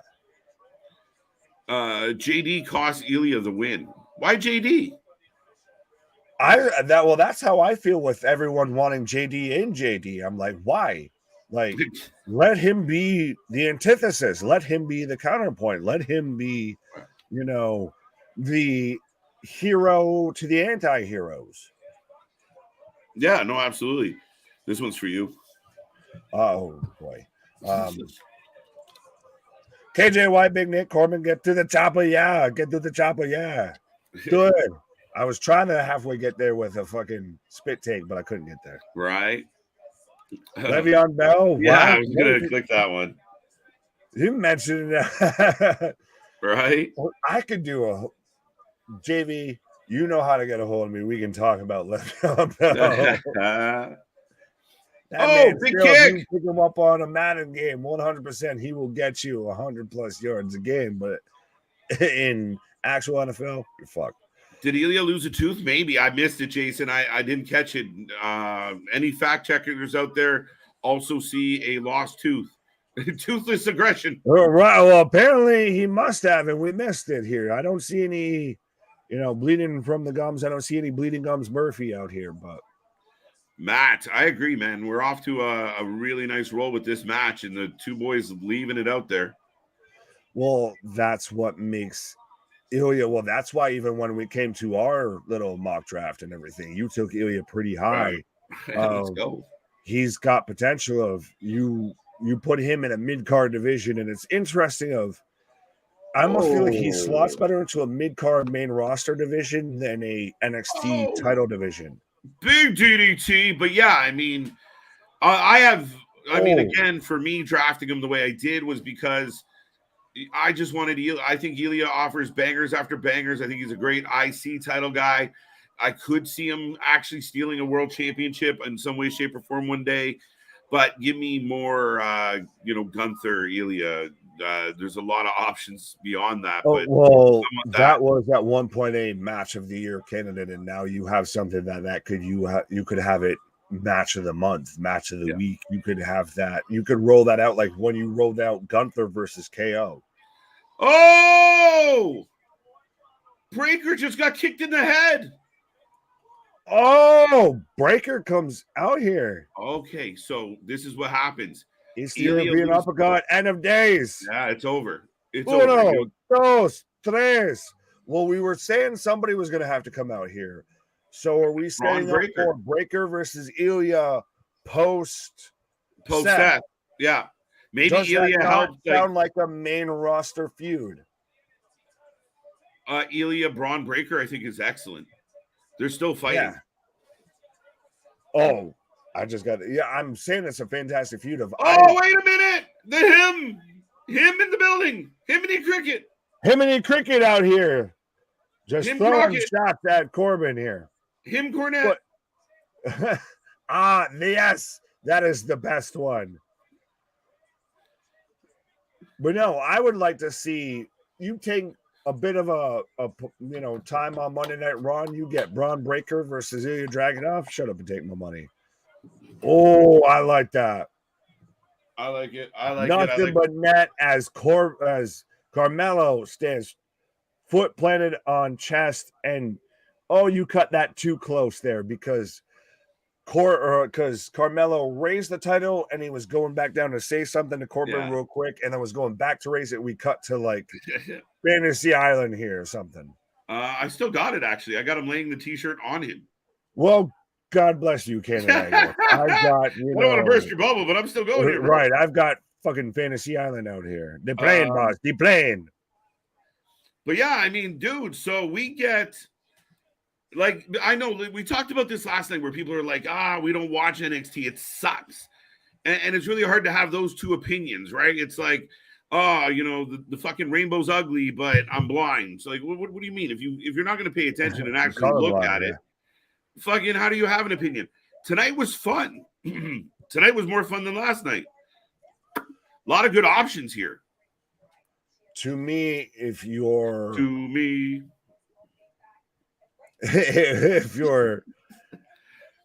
saying that NXT is just a miss it Tuesday night if there's nothing that draws you in. I don't want to say fully outright of like, oh, if you're saying it's without its flaws, it's flawed. You're out to lunch. But no, NXT is very much getting back to that. You need to tune in.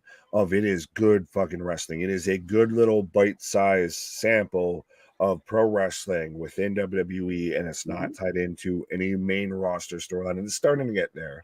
Yeah. But it's every match, whether it's a Heritage Cup match, which I still can't even refresh me on who won.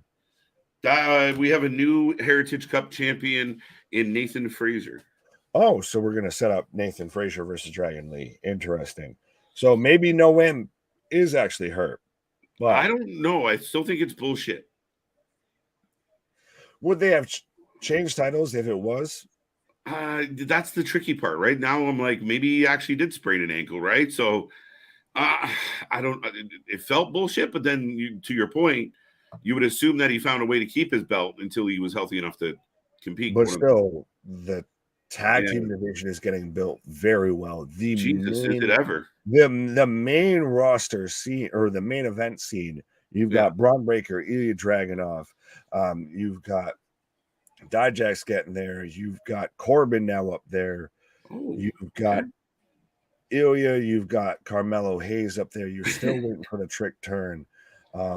Absolutely. Of the fact that everything we're saying, like these guys could be on the main roster, that we're having Seth Rollins and it come down and defend the World Heavyweight Championship on NXT, and it's completely viable. To me, is shows the level that NXT's gotten itself from out of 2.0. Yeah, I mean, it's come a long way. I think we've watched some development, and again, I think there's still some campy skits that they do that I could do without. But 9 times out of 10, what you get between the ropes is outstanding stuff. I mean, even the match tonight, I know we spent a lot of it arguing, but you have Roxanne Perez in a great match. We had good intrigue with the tag team division. Los Lotharios show up. I mean, that was interesting to itself. And people think that there's some desperate move. It's not, because they're not in a desperate position. It's building, and the show's stacking up. Like, we're going to get Seth Rollins against Braun Breaker next week. Well, you can even see as we are taking ratings for the show. Yeah, ratings are high. You can see it already. We've got an 8 out of 10, 9 out of 10. Bonkers out here. To me, this is average. Well, still, what's your average rating when it comes to this? Need to know the numbers. 8 out of 10 for NXT. New NXT champ Baron Corbin airing out here with the bold predictions. 8 out of 10. BW letting us know he's 7-0 on the night. What? Flawless victory. Finish him. See you, Bobby. Right. I love the Temptation Island reference in Zealand too. Why? There you go. All right. NXT is always fun. It's the number 1 wrestling show in the world, period.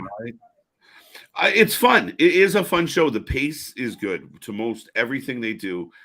And I like it. Now we're going to get, so in quick succession, Nick, like we're going to get Ilya and Braun Breaker. We're going to get a world title match for the tag teams after a triple threat to decide new number 1 contenders.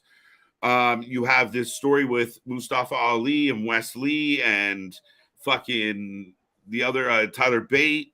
I wanted to call him some type of Lee or E, but I was gonna say Prince Ali, Fabulous Lee, right? Like, but it's stacking up. Like, not just next week's episode is going to be really crazy.